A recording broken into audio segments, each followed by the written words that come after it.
Hello and welcome to our very first attempt at streaming Space Nerds this evening. In space. The giant space phages, they came, they ate our previous stream. Don't worry about it, it's gone now. It's dead. We have been cloned into a new and beautiful Space Nerd stream. Yeah. So we are here with a nerdtastic TTRPG one-shot for you all tonight. We have your three regular nerds. It's the RPGeeks, myself, Shamini, plus Emily and Fiona, and three nerdtastic guest nerds who we will meet now. Khalil. Happy Geeks Day, everybody. Happy Geeks Day. My name's Khalil Thirlaway, pronouns he, him, and yeah, I'm excited to get all nerdy and whimsical in space. Yeah. And we've got Rachel. Hello, I'm Rachel Honeyghan-Williams, pronouns she, her, they. Happy Geeks Day. It's such a thing now. Such a good space hat. And of course we've got Sam. Hello folks, happy Geeks Day. My name's Sam, my pronouns are he, him. Delighted to be here for this fantastic nerdy one shot. Heck yeah. I am very excited. I have written another one of my very special systems that I plop down and go, yes, look, a TTRPG. Khalil's already pointed out some tweaks that I really You're not meant to say, Shamini. Wow, this is public feedback happening right now. Yeah. He was like, did you mean to put this? I was like, no, I didn't. Yeah. But I'm quite excited about this one. It's extremely nerdtastic. And we are gonna dive straight into the story, but I am going to at some point need some ideas. I'm going to be calling on our players for a few of them, but also calling on chat if you're watching this live on YouTube. Then get your typing fingers ready because I'm going to need some suggestions from you. But first, let us set the scene. Space. It's space. The scene is space. That really got me. That really got me. Space. Sorry, carry on.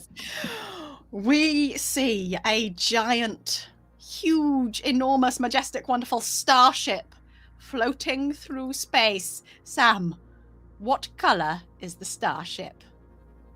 I think it's a combination of gold and green. It's a goldy green starship. Rachel, what shape is the starship? Oh, it's oval. It's kind of a little squidged at the end. Squished oval. It's majestic and grand, greeny gold oval starship floating through space. Khalil, what's the name of the starship? It is called the Cuttlefish. Oh, that's great, and it fits, and it's the Cuttlefish is on a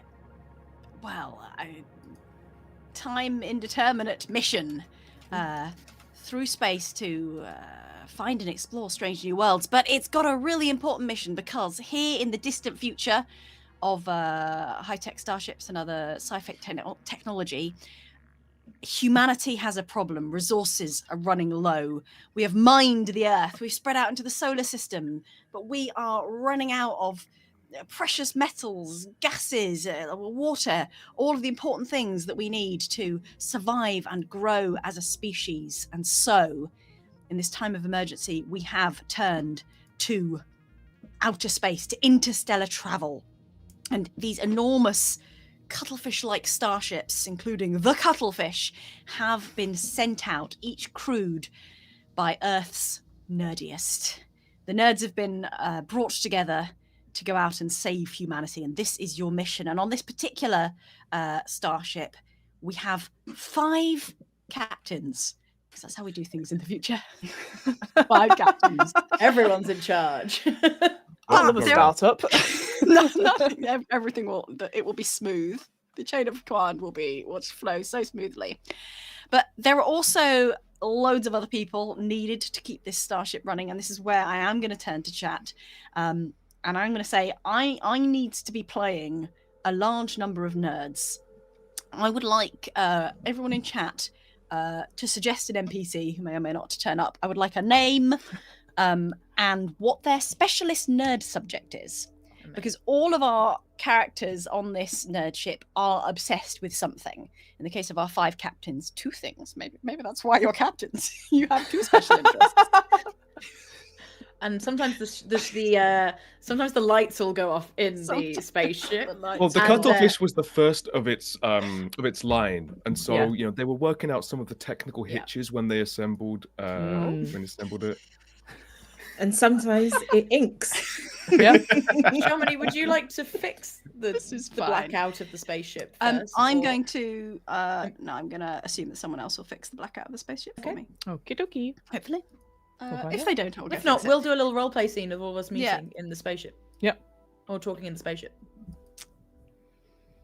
I mean, I think they're good. Okay. So here we are on the cuttlefish in space. And let me see if I got some good suggestions in chat. Give me your names. Give me your specialist nerd topics. You've got a bit of a delay. Oh yes, I have. And as I was saying, each of these characters have some specialist nerd topics, which you will learn about, I think, as we go along, because we are going to dive into the first scene. Mhm. Dong. That's a door which opening. Is we come. We come. Boo! Oh, no, airlocks! Someone shut the airlocks! Oh no! We meet our characters in the midst of an emergency. There are red flashing lights everywhere, just so everyone knows it's an emergency. And you find yourself being flung from one side of the bridge where you all are to the other. You're over there. No one is wearing a seatbelt. It's extremely dramatic. And you hear one of your crew members shouting, we can't get away. This gravitational anomaly, it just came out of nowhere. We didn't even see it. What are we gonna do? Would anyone like to step up in this moment and demonstrate some captainly prowess? Uh, You don't have to. We're all you don't gonna, have to we're gonna speed. pull straws. Mid- Otherwise, she's gonna pick someone. She's gonna pick I don't know someone. what Someone you're go. doing. Someone go. So you see a figure step forward, kind of diminutive stature, a kind of rough iced gem of kind of pink and blue and purple kind of swirly hair, and this is Mitzi Nebula, and they're gonna run forward to the helm and say, "This is just like when Corvus Corax went into the Eye of Terror. We need to stay away from that warp storm." Captain Nebula has in fact had an epiphany. Now, Captain Nebula hasn't had, in fact, none of these captains have had any training in how to fly a starship or warp storms. However, Captain Nebula, you do have a very passionate interest in Warhammer. Is that right? Yeah, Mitzi is a collector. Their quarters are full of shelves of their little miniatures, as well as shelves of other stuff they collect, which might come into play later. And in this particular incident, Captain Nebula has realised the perfect analogy between the things you said about Warhammer, which I understood. If we go into this gravity anomaly, we'll come out as a crow demon. We can't have that. Aye, Captain! The crew member who's in charge of the helm twists the gear stick, and you feel the whole starship, the cuttlefish, sort of swerve slightly, and you will get flung to one side of the deck. And just as this is happening, suddenly another crew member from the sensors goes, the sensors are on the fritz. I can hardly see anything, but I think there's another one. I think now we're getting sucked sideways between the two of them. What are we going to do? If we want to avoid crows, we really should make a scarecrow as quickly as possible. Amazing idea. Yeah. Captain Rock. Is this one of your specialist interests? Clearly. It is indeed. So in front of you see Marshan Rock in a sou'wester overalls, but with some space boots and a galaxy hammer, ready for anything. Marshan used to live on a farm she inherited from her grandfather, but times change when you're in space. She's using what she's learned from her time in the Stardew Valley. Brilliant. Lovely. What kind of metaphorical, I presume, sort of, or analogous scarecrow would you like to try and build in this situation? Okay, a scarecrow to avoid a spacey storm. I think it's probably storms are closing in. Okay, I think probably what I want to do is fire up our blasters using some kind of straw or flammable material. Amazing. Several crew members, realizing your genius in this epiphany that you've had, go running off, and they go to the storage. Obviously, you have been sent off with some resources, despite like the severe shortages on Earth, and one of those resources is indeed just a cargo bay that's just full of straw. Yes. And they grab it and they run to the blaster holes, open the chutes. They're shoving the straw down, and as they gain power to the engines, you feel the ship finally start to accelerate, pulling away from the gravitational field of these warp storms. Another crew member on the bridge says, they must have been well, we can't see it, but the radiation, I think it's starting to affect people. Can everyone make a roll for me? This is a strange roll. You've identified you've come across a strange space phenomenon. I would like you to roll a d6, and I would like you to hit a 3, 4, or 5 for a success. Imagine if we got a 2, for example. How might that? That would be less of a success, more of maybe like a failure. A failure. Okay, yeah. Well, I've done that. I've got a failure. Okay. Anyone who got a failure, roll another d6 for me. Oh, has everyone else succeeded? Oh no, Another it's Sam and Emily, which are the. Sorry. 2 for 4. And wait, so who put your hand up if you failed the roll? Oh, sorry. Yes. Okay. So, the three of you, highly successful space captains. Fiona, yep. I would like to meet briefly before we realise what's happening, Captain J. Yep. And tell us how Captain J is acting captainly in this sort of crisis moment. Well, I think everyone's like sort of panicking, and it's like the radiation, and Captain J is just like a sort of tall woman with a huge blonde beehive wrapped around with one long scarf over her uniform, like worm style. I think she's trying to like navigate chairs and is just like jumping over them and like sitting down and like trying to get a good position. And it's just like hanging on for dear life whilst the other two captains are doing stuff. And she can do something in a second, but I want to see what the other two are doing first before I launch it with something else. Wow. Sam and Emily, we had someone rolled a 2, am I right there? That was me. Now, you have come across a strange sci-fi thingamy, and this can have some strange effects on people, I'm afraid. You have a sudden intense craving for a particular thing, a substance or an item. What do you think that might be? Oh, well, Ivana Dansoff is pretty big fan of cocktails, so I think she really wants a Long Island iced tea. What do you do in this moment? I go make a Long Island iced tea. I don't know. What do you mean? I go to the brig. No, what's place Galley. on ship? Yes. Galley. I go galley. I start making drinks. It'll calm everyone down. They're all freaking out. Nerds, I tell you, all of them. Captain Dance-Off has sauntered away. Ivana, do you make them yourself or do you use the replicator? Oh no, I make them myself. I'm not. Oh my god. I like vintage cocktails. None of this from Takes sachet. forever. bottles. No, I go.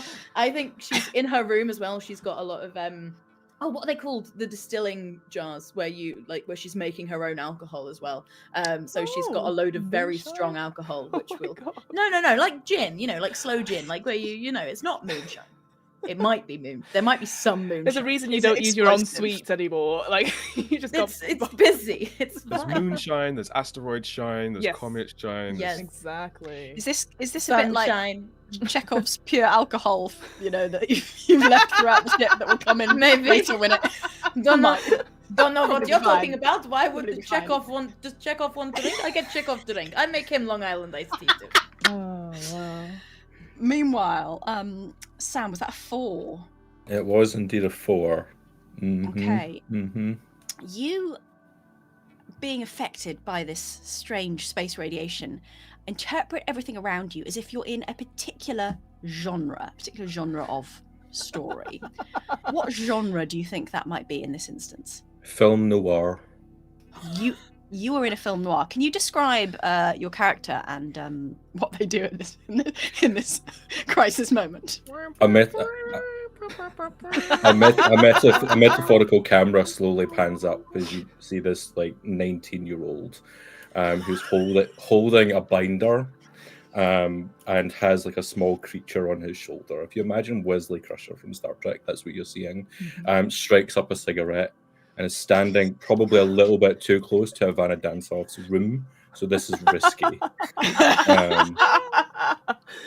And just starts to look around at the chaos and just take a drag on the cigarette. Think internally, I began to think that something was wrong.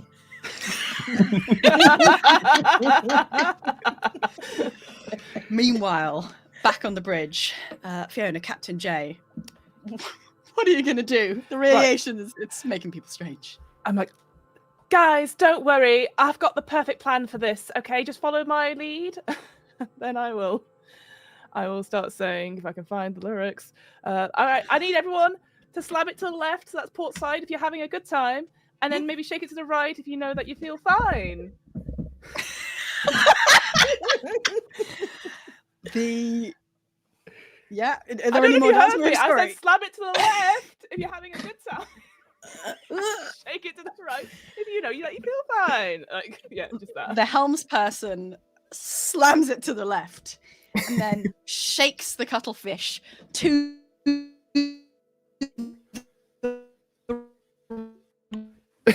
Different Go on, Emily. Okay. Go on, Emily. We lost Germany. So we've mistaken. done Fast and Furious Yeah. Space Drift. Yeah, Mhm. basically. pretty much. Pretty Indeed. much. But hopefully Yeah. all that radiation will now have shaken out. Yeah. That's Yeah. how that works. We've slammed the ship to the left and then we've shaken off the radiation. So I can't see how there's anything wrong with that. And Sebastian is smoking a cigarette outside a room with a bunch of glass vessels full of highly flammable liquid. They are contained. It's fine. It's fine. Ivana definitely smokes as well. So I don't know. Also, actually, if we're being pedantic about it, the amount of heat in the cherry on a cigarette is actually very rarely enough to ignite most flammable liquids. Especially for alcohol, it'd be fine. Yeah, right. I flick the cigarette in the direction of the room, knowing that knowledge. And the internal monologue just continues that some people believe in destiny. Me, I believe in evolution. Ivana goes, why are you not talking? You're just sort of staring in lots of different places. You have to say things if you want me to hear them, Sebastian. Not Sebastian. Are you Sebastian? Yes. Sebastian, that is your name. I know your name. I The ship's back online. It's fine.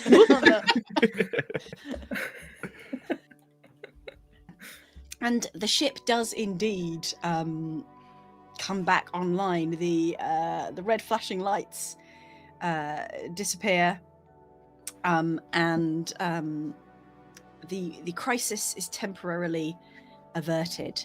Right. Oh, now let me check. I want to see if I have any NPC suggestions. Right. Okay. So we've Really got good ones. Meg, who loves OS maps cartography, trig point hunting. What's trig point hunting? Sounds exciting. Trigonometry. I don't know. It's not no, it's Trig points where you are like the the like pillars that are shaped like a triangle and they're around the country. I don't know why they're Orienteering, yeah. Yeah, it's not orienteering, but like trig points Yeah. are particular places that some people go to find to like take a picture and be like. Did "Oh, OS maps people put them there? Are they Maybe. maps based? Like a map nerd version of Important an obelisk. Surveying. The Well, anyway, Wikipedia Meg. Sorry. The Wikipedia page. No, go goes for it. on It's what we're here for. Triangulation stations, which is so good. It's so good. Triangulation station. That's it. Meg like appears with like loads of maps. So warp storms, they were here on our maps, but we must have drifted off course, and then because the sensors weren't working, we didn't see them. But they're I'll make a note to stay away on the maps. It's a high tech pad map. I gets our little stylus. Little data pad, yeah. Here be dragons. Do not go here. Space Danger. dragons. Danger. This is just like in the Age of Darkness when humanity got cut off from all of its outposts across the galaxy by a humongous warp anomaly, and then it took tens of thousands of years for the human empire to reconnect in a really problematic way with all of its lost outposts and children and they're kind of trailing off. Mitzi does this a lot. Mitzi, no one's listening anymore. Huh? No, Sorry, okay. I forget. You're not all like my friends in my cabin. I'm not making up the fantasy stories, no. But the leeches like it. I don't know what that means. And Ivana just takes a sip of her Long Island iced tea. Meanwhile, Gromhilda, who's another one of your crew members, says, our sensors are so totally fried. You know what I should do? I'm going to go and just reverse the polarity of the neutron flow and hope that brings the sensors back online. Mm-hmm. Yep. Sure. I could come with you. This is just like in one of the balance organs of the ear, the utricle, kind of in the middle if you're a bird, but just off to the side if you're a mammal. There's we a the bird? line of polarity reversal, where the hair bundles of the hair cells that allow you to hear in balance switch direction so that you can detect balance in any direction. Ivana just thinks like you're a that. big nerd. Emily thinks you're really cool. I would like to know more, okay? I light up a That's second amazing. cigarette, and like the internal monologue is just they sat across from me yammering about some new theory. I listened and thought, kid, you don't know a Charizard from a Kingler. They talk like they do, like the universe owes them answers. I don't owe them a thing. Neither does reality. I flick the cigarette again and just like walk in the direction of where they're going, but try to get ahead of you. I think you flick it and the cigarette butt falls in the Long Island iced tea. No, this is not what I wanted. And it's just sort of trying to pick it out. Rachel, Captain Rock, you and Gromhilda go and basically you help them reverse the polarity of the neutron flow thanks to your amazing knowledge of the anatomy of the ear, which obviously is going to come in super useful, and that is why you are the captain of a starship. So the emergency is over for now. You never know in space. But what are you all doing while you have a moment of calm? Who'd like a cocktail? Huh? I look at the broad who's offering to make me a drink. Yeah, I'll take one. Mr. Bastian, I feel like you say things in your head before you talk to me. Okay, what do you want? Whiskey on the rocks. No, that's I make you old-fashioned. Okay, great.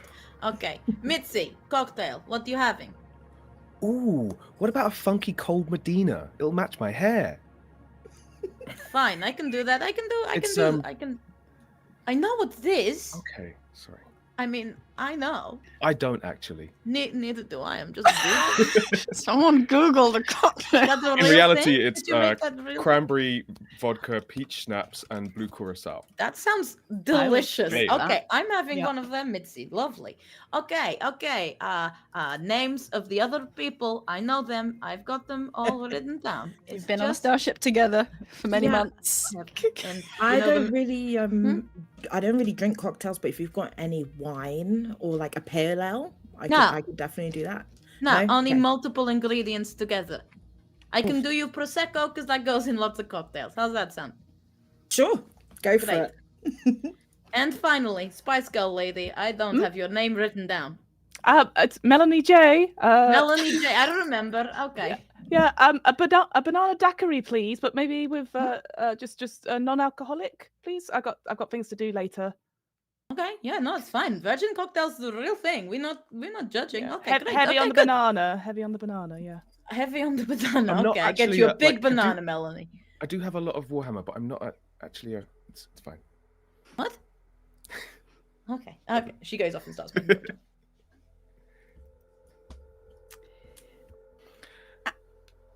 Anyone else?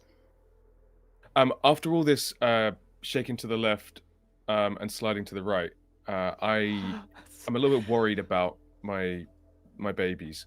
So I'm going to go back to my cabin and kind of slide open the door, peek my head in. So there's one wall that is all kind of shelving units, and it's a mixture of little displays of kind of okay painted Warhammer and terraria and aquaria filled with all sorts of little kind of invertebrates and vertebrates and extraterrestrial creatures. And I'll go up and I'll kind of check on them. Oh, wait, are you okay? Do you need some more blood? Oh, okay. And then I'll look inside another one. Go translucent. Okay, yep, they're still good. And then I'll leave. Who's going translucent though? Tell me.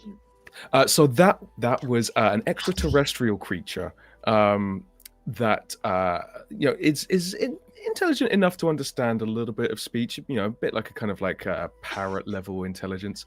And so it turned itself translucent so I could see what was growing inside it, because I collect parasites. That's my other passion. A living petri dish. I do not like it. So I get out a little dropper bottle and I drip some blood into some of the tanks, or I just make sure that no one's been too disturbed by all of this spice girling around. Left, yeah.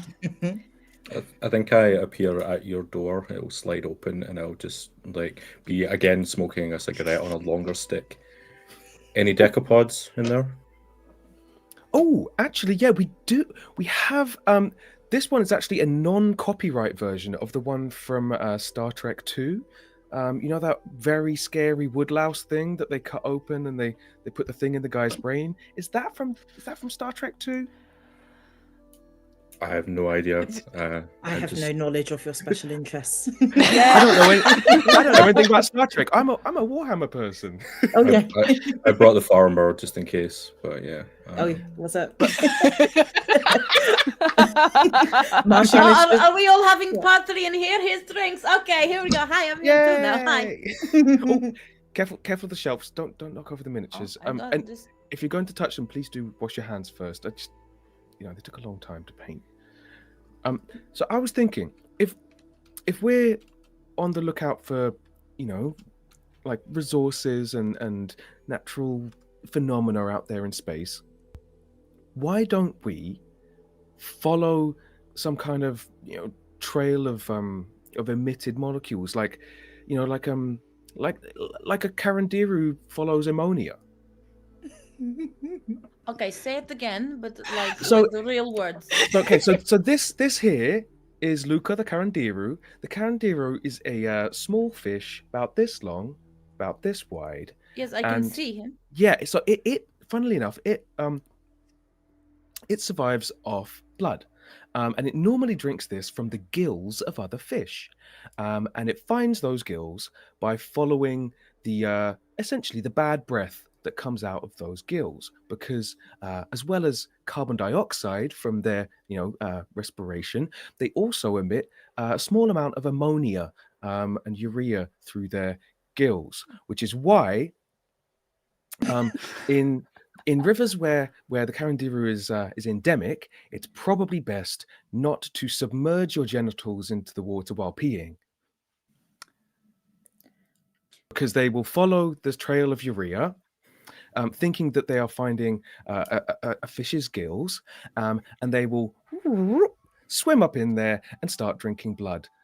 And they're quite hard to get rid of because, to avoid getting pulled out of the fish's gills when they're drinking, they have backwards facing spines to to stop themselves being pulled out. So I think I He's say saying out the loud. same things to all of you. Yeah, I think I say out loud rather than monologue going, I didn't realize this bozo spoke so much. Oh, well, you never asked about parasites or Warhammer. Mitzi, I don't understand how this helps with ship. It just So- sounds like don't put genitals in water.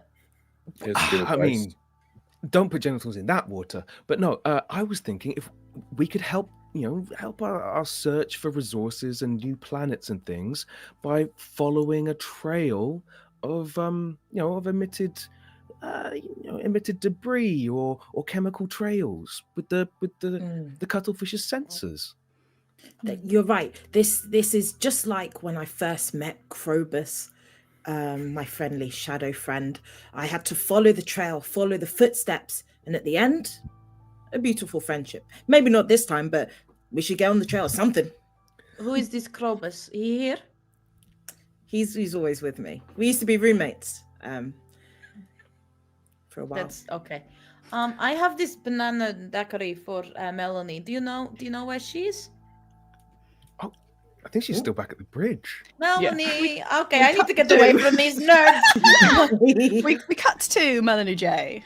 yes. I think this whole time Melody J has tried to follow, but unfortunately her scarf got tangled up in various chairs that she'd obviously been jumping over during the thing, so she's busily untangling herself and has just given up essentially. She's got like 2 chairs attached to her now. And it's just sort of like it's just sitting there looking out into the vast void of space and sort of sighing until Ivana will come up with the daiquiri and go, honestly, the others are nerds, Melanie. You're the only normal one. Here, have your daiquiri. Oh, thanks. I did need something with a human touch. right. I know, honestly, those sachet things, you just like, you put them in the little weirdy thing and then they just spew water on it and then, are you mewing at me? No. Hey, what's like honestly, Melanie? I thought we were having nice conversation, and then you're like, meow meow. I'm cat. I'm not. I didn't think you were a cat. I thought you were normal. I thought the other 3 were the weirdos. I thought you were my friend. Ivana, I'm trying. It's just, I think I'm going to be reassigned after this 5-year mission Why do you think that? because I'm not a cool nerd. Like, Well, I'm not a nerd at all, so I don't really understand. sorry, who has moonshine and asteroid shine in their space? It's not nerdy. That's cool. I've got cool alcohol. Cool people drink alcohol. Yes, but not everyone makes it. Also, you know how you're meowing? Mm. Do you like cats? Like it's the worst of all of his musicals. Like easy. Have you seen the old film? The one with Jason Derulo, where Jason Derulo is like having time of his life, and everyone else is in this awful film, but Jason Derulo is just in like every shot, just is there. Oh, I think he just turned up on certain days You- to you set know- and just was like, I can be in the shot. And they're like, Jason, you can go home. You've done your scenes. You're really good, Ram Tam Taka. You can leave. And he was like, no. I want to be in all the film. And he's in it so much. And then you've got like Taylor Swift turns up once, Ian McKellen barely in it, Judi Dench got the ring on her finger. It makes no sense, Melanie. Ivana, are you the reason that the holodeck has been booked out to the end of the month playing Andrew Lloyd Webber. No. It's not all Andrew Lloyd Webber, actually. I know there's a Stephen Actually- Sondheim Saturdays I saw as well. They're my favorites. But, Yeah. no, I have that's me. See, you got a cool, like, that's cool. You're passionate about it. Yeah. I don't know why I'm here. I wonder if it's because of my good looks, but that's not nerdy. I don't know. No. I think I got into this maybe I just, I don't know. There's that band you like, right? Yes, but I don't like to talk about it because I'm shy and retiring, but I like to advocate for myself and other women. Okay, like girl power? Is Yes. that what you would say? Yes. I think it is. Do you know they have a musical? I did. I did. So I was trying to book out the holodeck, but I can't book it out because Oh, we can put that on. No, that's okay. We'll get rid of Oh, I was going to look at Phantom of the Opera again, but the movie's not very good, really. Oh, Okay, so I yeah. think we'll just change it. I do Okay. like Jared Butler though. He's a pretty man. But I appreciate it that you're here to help, and like I know I try to help where I can, and obviously important to find resources. But I think once we're back and I take shore leave, maybe I'll get reassigned. I don't know why you think this. Well, I mean, I don't did. want you I mean, to be go. fair, the others are weird. to be fair, I did save everyone from radiation, but that was a mere fluke, I think. Or most You people. did the whole slam it to the right. If you're having a good time, shake it to the left. Something about If you fins, know that, I if don't you know. know, if you know that you feel fine, so that indicated who had. I felt fine. I'm just thirsty. Okay. Well, look, maybe we'll get the debrief and maybe we'll do this final leg together. Okay, but don't No, tell the honey, others. I don't tell the others. want you to go. No, I know, but maybe I'll retrain as that nail technician I always talked about. So Nail technician. That would be fun. yeah, like 1/2 an inch, 3/4, teeny tiny ones. That's what I was thinking. Kind of like Paulette in Legally Blonde. Who? Paulette in Legally Blonde? Oh no, I was thinking of like nail technician as in making nails. Making nails? I was there with you, Fiona. I got it. I don't like creating like hammered nails. I mean, that's a resource. That would be useful purpose. Oh yeah, sure. I don't know any films or musicals about that though. That wasn't the point. Anyway, okay, cool. Away. Bye. Cheers. As you leave the bridge, Captain Dance-Off, you Dance are Off. Captain Dance-Off. Sorry, Captain Dance-Off. My apologies. It's subtle, Shamini. Sorry, Dance-Off. Ivana Dance isn't, off. but yes. You are walking down a corridor, and you think you hear something. Just like subtly. Oh. And then Do I hear And then the it's- people sing? I enjoyed that a lot. You do not hear the people sing. You were probably imagining it. I wouldn't worry. You should get another cocktail. Yeah, I go get co- another cocktail. I put some music on. It's time to listen to the Hamilton soundtrack again. yeah. I think so. I'm gonna Like a do cool that. kid. I'm a cool kid. Oh no, you Cool nerds. kid, exactly. Sebastian. Sebastian is also walking down a corridor. What's the internal monologue going on for you right now? I opened my binder and said to that bozo, "Have you seen this one?" Showed him a crabby, had never seen it. Pathetic. Why am I surrounded by these Philistines?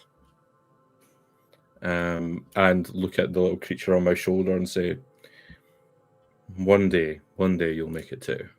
And I'm just a little disappointed. I was hoping to see some decapods, and I didn't see any. A suggestion of a woodlouse, but it's not enough. As you're thinking that, you hear, and you think maybe you're dreaming it, because the scuttling sound of a crab. No, that's silly. You wouldn't, obviously. You're just thinking about crabs a lot, because of course, why wouldn't you? But what's your little alien animal companion? What's their name and what do they look like? This is Otto, and they look like a purple version of a Ditto. So they're just like a little kind of flubbery jelly thing that kind of has a big smiley face. Occasionally changes shape, but not too often. As you think you hear this sound and then dismiss it, Otto on your shoulder suddenly tenses, alert, and you see them sort of staring off to the side, seemingly at nothing. What would you like to do? Where's the boy? What do you smell? I They are. move in that direction. I don't know that, like, I enter a defensive stance, and so my hands come up, and I will just The battle music plays. sidle sideways towards this noise, while trying to be as quiet as possible.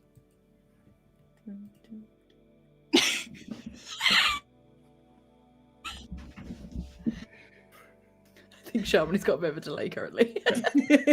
As you move on the corridor, sort of moving angle. Oh, and then suddenly Otto alerts in the other direction. It was coming from the wall right next on the other door.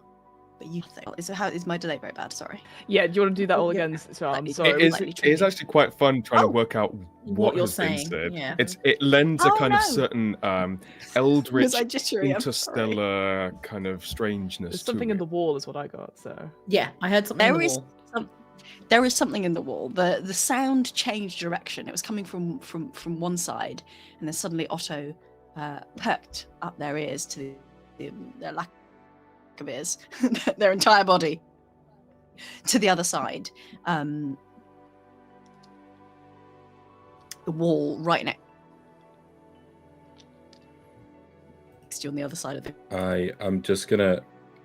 corridor. Is there anything I think what I will do, Thing you'd like- is just start to tap on the wall, and I will just start to slowly hum and sing. I want to be the very best. And like no one ever was. I don't know what I'm doing, but how hard can it be? I'm just going to go for it anyway. I'm trying to get whatever is in there to talk back to me. So using the how hard can it be ability. Nice.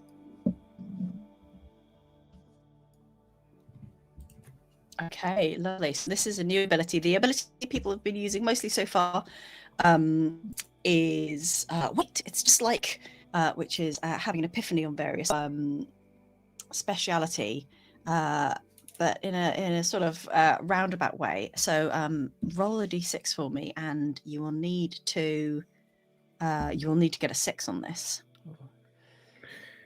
I rolled a 6 and got a 6. nice. Hell yeah. Let's go. I have no idea what I'm doing, but I did it. You're getting them to respond. Is that called a response thing, right? It's like- Yeah. Yeah. Yeah. no one ever was, and you expect them to go dun dun dun dun. There's got to have been a Pokemon musical by the time we're in the future. Oh, there must be. right? Oh, it must have been. Yeah. There's been way too many of them, and the Yeah. cast gets bigger every time. It's just Yeah. Ivana the other side of the wall singing along. Just doing like, oh, I know puppets. this. Yeah. Yeah. You hear something tapping back, actually more than one something, and suddenly from all around you in the walls you start hearing this sort of rhythmic sound, like your song has inspired whatever it is to get in the groove and join you in singing the Pokemon theme tune. And you realize that there are multiple things in the Jeremy's tubes that run along all the side of the various corridors in this ship. We'll leave you there and jump over to Captain Nebula and Captain Rock. Are you still together? Yeah, I think so. Right? We're probably walking back from. Mm-hmm. I think we're together, but Captain Rock reaches into her overalls and pulls out some corn and just goes, "Wait, stop. My ears are tingling."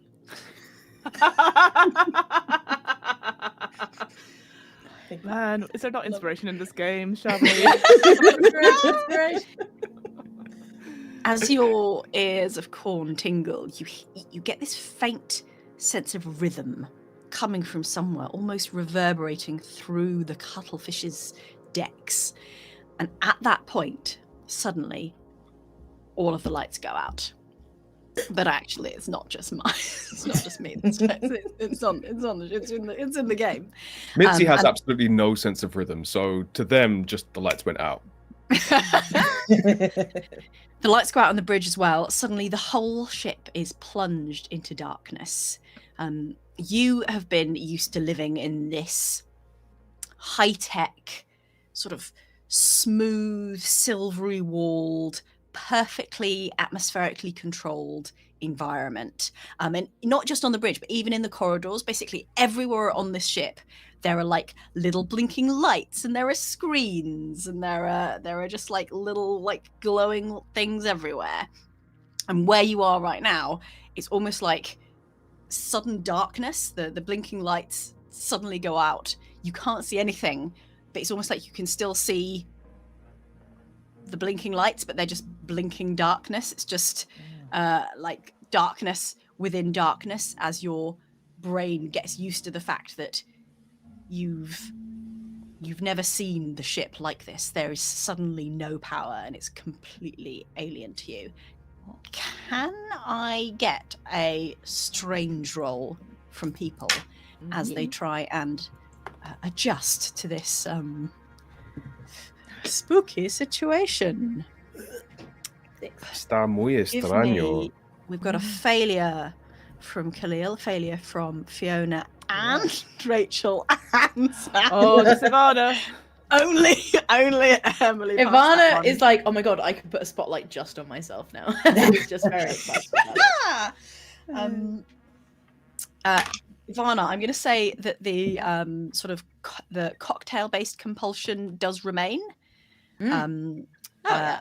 But Sam, I think we'll swap out your strange state for a new strange state. So can everyone but Emily please roll me a d6 and tell me what you get? I rolled a 6. Ooh, we have a 6 for Khalil. I also rolled a 6. Oh, This is double perfect. sixes. Yeah, Is this you a do it good thing?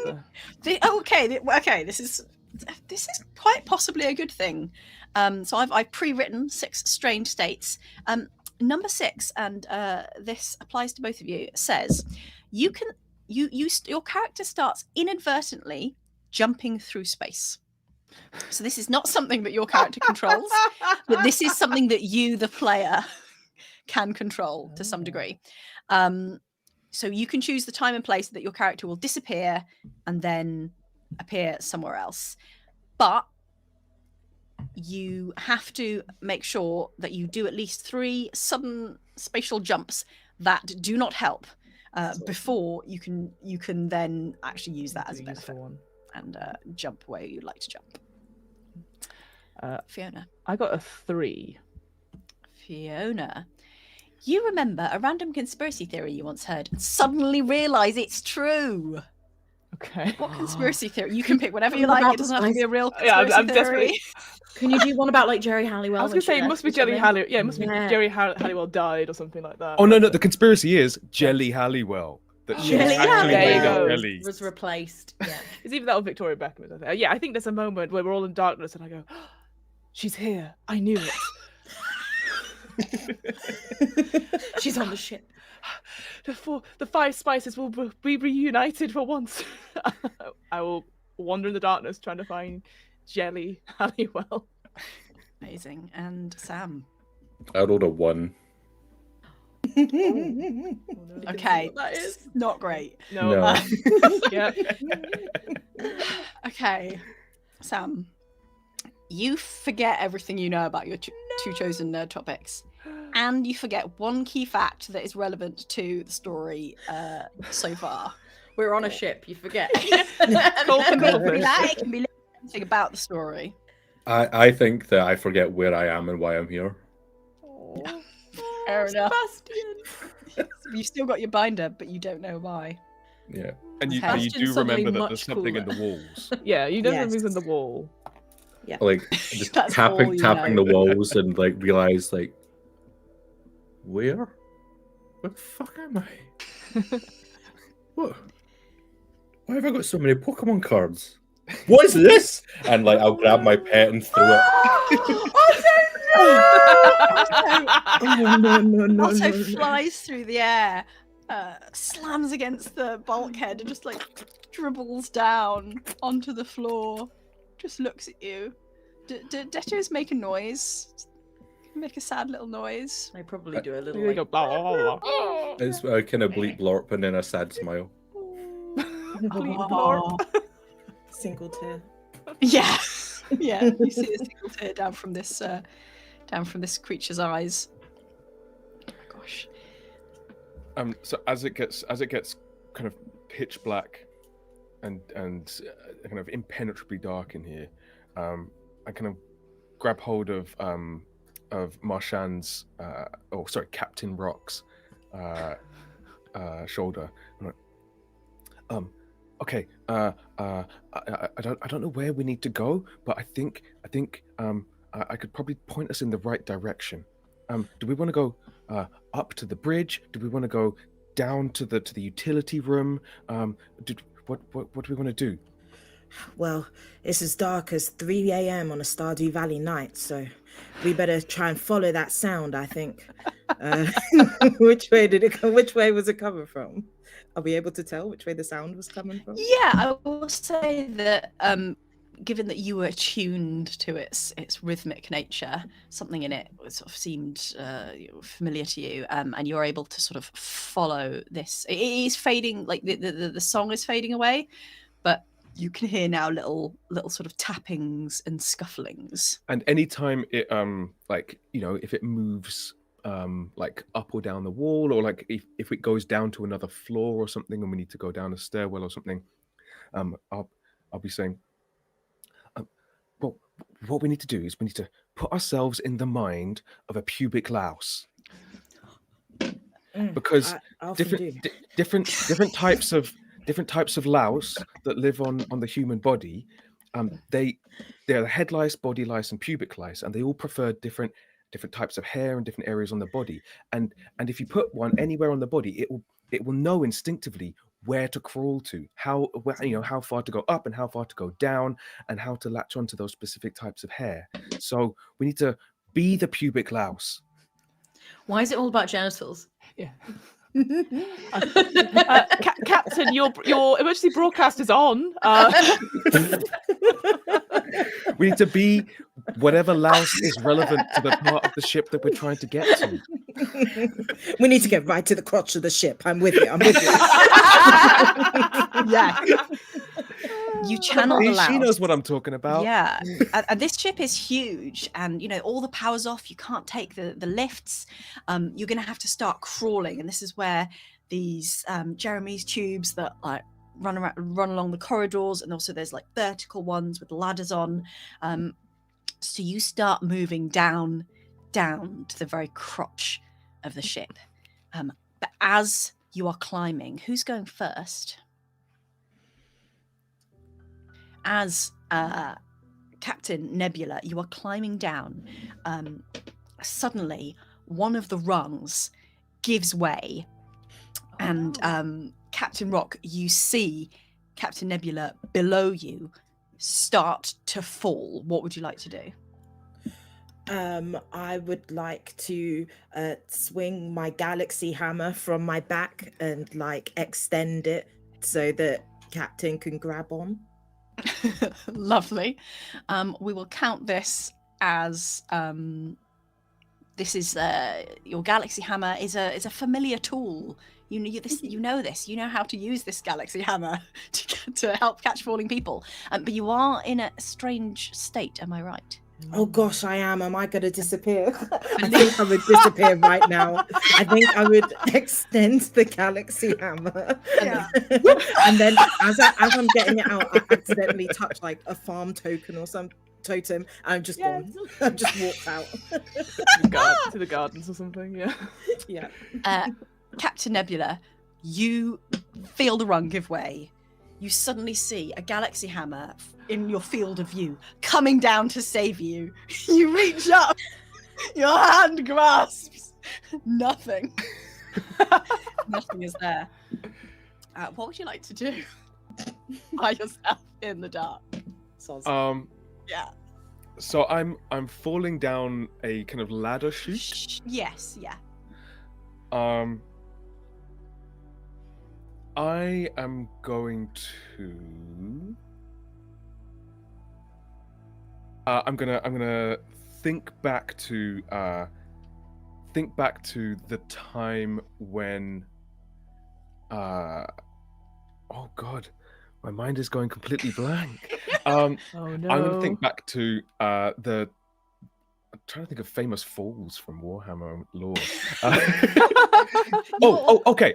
I'm gonna think like a drop pod, and I'm gonna put out my air brakes, and I'm gonna by like holding out my uniform shirt to try and create a kind of a ersatz parachute, and I'm gonna blow down as hard as I can to try and like imitate some kind of retro rocket.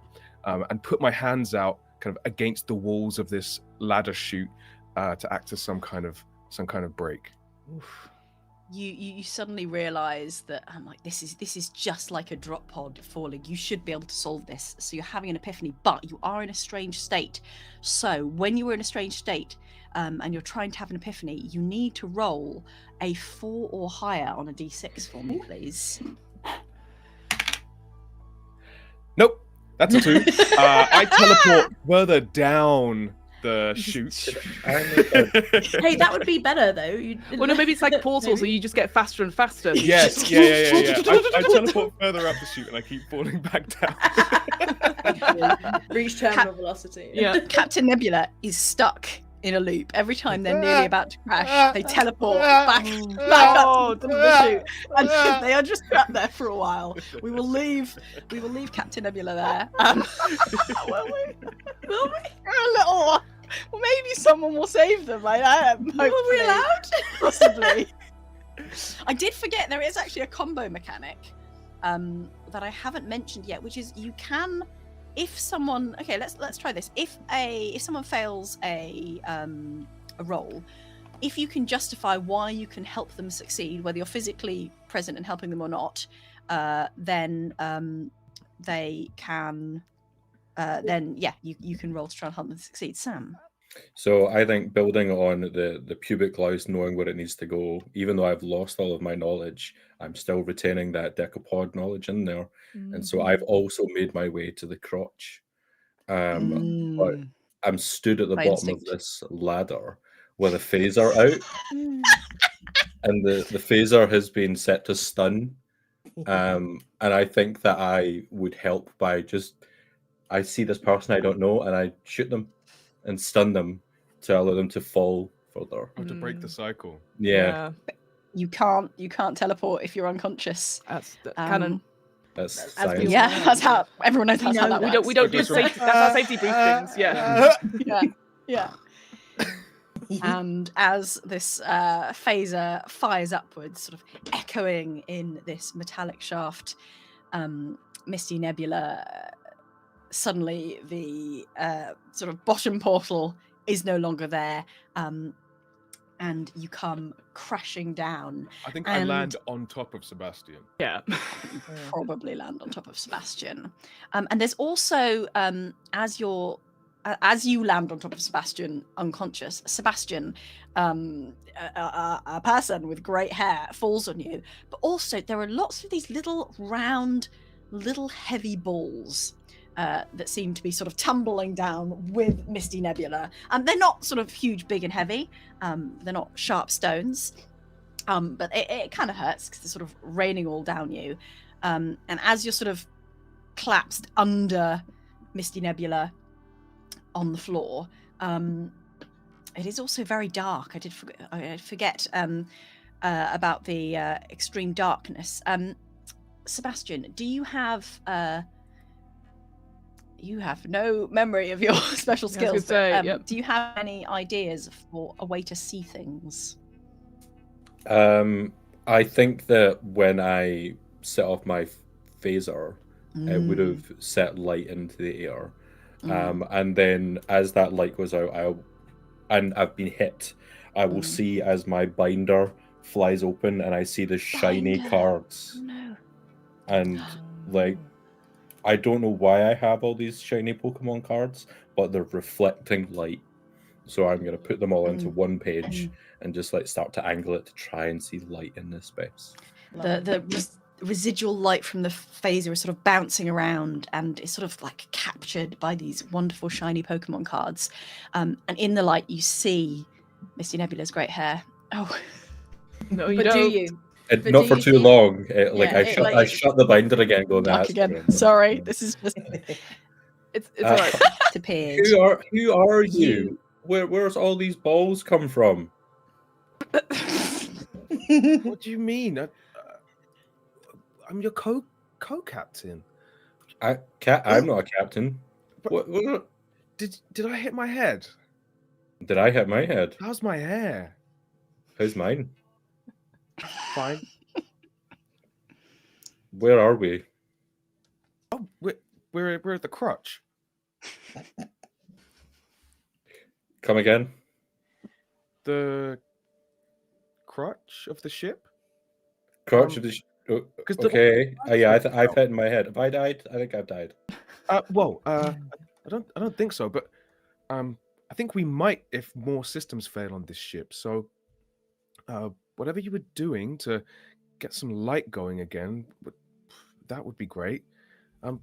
I did these yours? this, and no, these are not mine. I'm not touching them. I do not want to touch those. This is just like in the light from the, if I may, in the light from the shiny Pokemon cards, the residual light bouncing around, you see that the items are potatoes. And Captain Nebula, you would recall that one of your crew members, Damon, has been growing potatoes on the ship for food, but they ought not to be here. I remember Damon and Marshan were talking about these a lot. I don't know who those people are. Come on, just because they don't always remember your name. I don't remember what my name is. What is my name? Is this some kind of trick question, joke thing? I'm not Nope. great at this kind of social signal. No. Cards on the table. No. Nope, they're on the Cards on the floor. binder. Yeah. I don't know who I am, where I am, or what's going on. Why have you got a potato? Oh, okay. We need to get you to the med bay. Well, you are co-captain Sebastian Clow. That seems like a bit of a stretch of a name, but okay.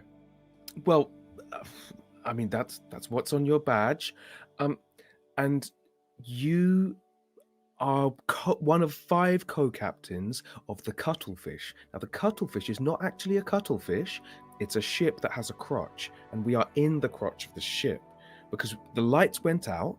There was some shaking to the left, there was some slamming to the right, and then the lights went out, and we're trying to fix it. I was with one of our other captains, Marshan Rock, and then she tried to hit me with a hammer and disappeared. So I don't really know what's going on, and I don't know where these potatoes came from. You said Damon grew them. Well, Med Bay. Where are we going? Take me there. Okay. Well, maybe do you want to come with me first, and we'll try and sort out the light situation, and then we can get to the med bay together. Okay. This is just like when I'll open the binder. A little bit Great. of light coming out of it.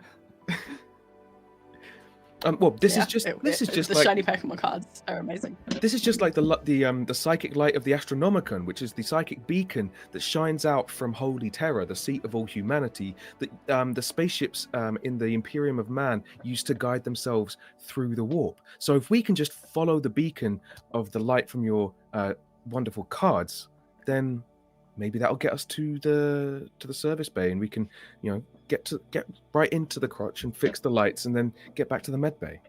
Yeah, I have died. Okay. Yeah, well, let's go. What are Melanie J and Captain Dansov doing at this point?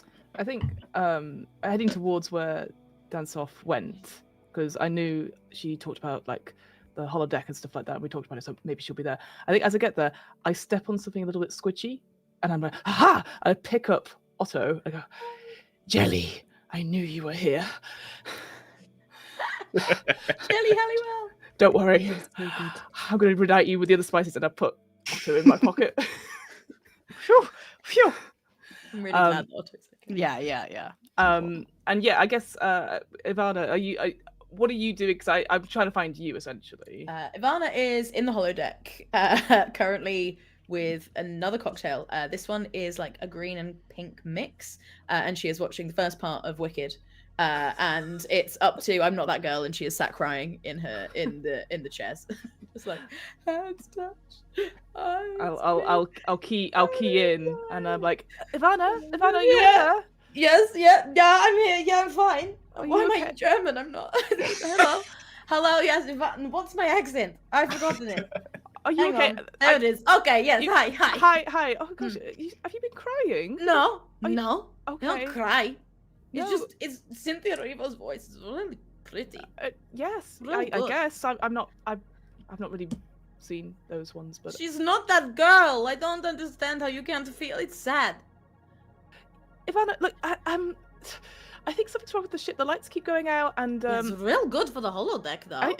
it's spectacular. But like the others, I think they're missing, and there's some problems. I think I can't do this alone. And me and Jelly, we need to find the other Spice Girls. You're saying that because you knew me, you've been changed for good, and we should be friends? I mean, do you want to be? I thought we were friends. Yeah. No, I know we are. Yeah, great. Okay. I'll stop the film. Jeff Goldblum was about to appear. Okay, let's go. Okay. I guess. Do you want to drink before we go? I'll have another banana daiquiri, I guess. Okay, I'm gonna put rum in it this time, though. Okay, we think we need it. Just Okay. laden with potassium by this point. Here you go. Okay, let's go. Thank you. Look, we're just wandering around with these drinks, Mm. just like down these dark Yeah. corners. Look, what do you think? Like, I feel there's something strange is going on. We have to find these resources and stuff, and the ship's falling apart. Maybe we need to. Maybe we could Something is strange within me. Something is not the same. I think that's probably the Long I'm Island through iced with tea. playing right by the rules. Yeah. Okay, No. yeah. Okay. Too late for second guessing. Let's fix this. Okay, let's go. And she's in. I the see you. Hold wheelchair. tight. Yeah. Okay. I'll try and keep. Okay. I shut up. I'll cue into the computer. I'm desperately Okay. trying What to are we find. doing? Yeah, I'm trying to see if we can find the heat signatures of our co-captains. Ooh. Okay. How would you like to sort of boot up this section of computer to get it working? That's a great question. This is like that time in Doctor Who, where the Doctor just. I love this. I think he just bats it a couple of times and like shakes it. And so I do that, and then eventually just pour the banana daiquiri over it and hope that helps. Yeah. Would you like to roll? For you are indeed in a strange state. So would you like to roll? And you are looking for, I believe, a 4 or higher. Roll to Wild. void the warranty. Yeah, it's wild that the rum and its banana daiquiri will help, possibly. Yes, use Definitely will. It doesn't. It's a one. It does. Definitely won't. Definitely won't. what you're talking about. That you do get a little bit of light because the daiquiri makes some electronics fizzle. Great. So there is some sort of glowing and fizzling. So you can sort of see a little bit, and it sort of it like seeps through capillary action like along the corridors. So you've got like a little bit of a jittery electronic glow now. Rachel, Captain Rock, Yeah. you appear. Where are you? I think I had a moment where I teleported back to the greenhouse and I was kind of leant against the wall, drinking out of a clear bottle that has a label that says potato juice. It's absolutely vodka. They just call it potato They juice. do call it potato juice. And I hold it like a blue chicken. I'm like, I'm not going out like this. Throw it down, get my gear together, and I'm making my way. I've got a torch it's very rudimentary wood torch. And yeah, I'm trying to find everybody. I'm using my ears to listen out for commotion.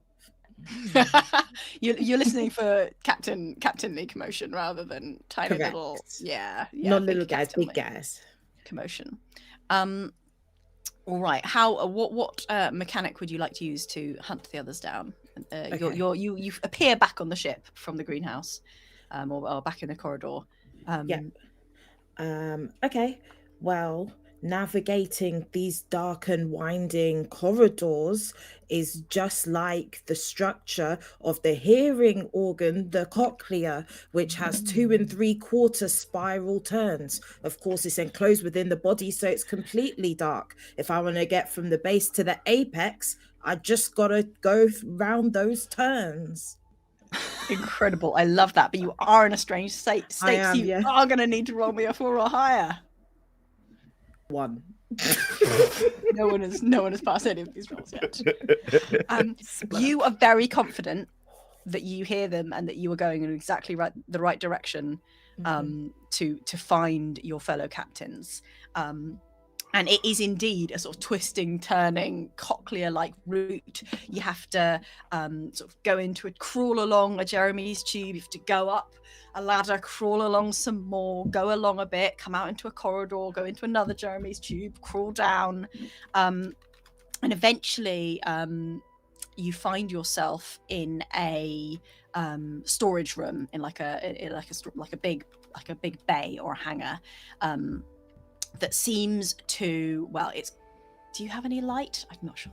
Oh no, you got your torch. I had the torch. Yeah. It seems to be full of boxes and a slightly musty smell, which is kind of odd for your kind of like high-tech starship situation. Sebastian and Misty, remind me where you were. You were in the crotch. We were in the crotch. The med bay, I think. Yeah, well, we were going to fix the lights and then do the med bay. That was the plan. And I guess for light, we are probably occasionally firing the phaser to generate enough light for the Pokemon cards to like focus it like a parabolic reflector.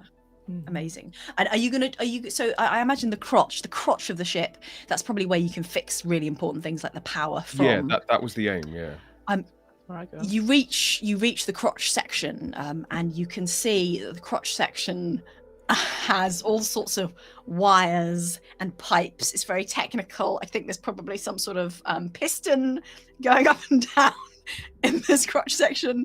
It's very, very important for the operating of the cuttlefish. What would you like to try and do to try and restore power? Oh, I forget that Sebastian has lost all of his following you, buddy. Everything, yeah. Oh, okay. What we might have to do is to construct some kind of like biomechanical throne, because this is just like when they had to restart the Astronomicon that I was talking about, and they had to basically hook up the half-dead corpse of the Emperor into this throne and like use his life force to power this beacon. So if we could get enough potatoes and stick enough wires into them, then maybe we could harness their life force to get the lights back on. Yeah, that's like a potato battery. That's a standard thing you do. Yeah, it's just like the Golden Throne. Sure, I understood. I understood that. Do you have wires? I have potatoes. Oh yeah, there are many wires around in the wires all over the crotch. place. Yeah. Would you like to roll? Oh my god. Would you like to roll? And Let's it's just succeed like, one. Yeah. For me, it would be great if you could roll a 4 or higher right now. Remember, you could help each other as well. Yeah, right. I Is there think any help? Sebastian's also there. How would I justify helping to That bounced succeed out. here? I don't know if I kind of look towards. I put this binder down and it falls open towards like the number 149, 1550, 151. Now that's not usually meant to be in there, and that's like the best one. Yeah. Like a king Pokemon almost. and like I harness my inner Mewtwo that I seem to have forgotten about, and look back towards you and say, "We can be the very best," and Khalil, somehow help. Khalil, what did you roll? I Come on. Never didn't, mind. I Come didn't on. roll a 4. Okay. I rolled a 3. I roll as What well, helped right? you? Well, Sam, now you roll as well, basically. I rolled Oh, a so it's just- 4. You did you roll a 4? Yeah.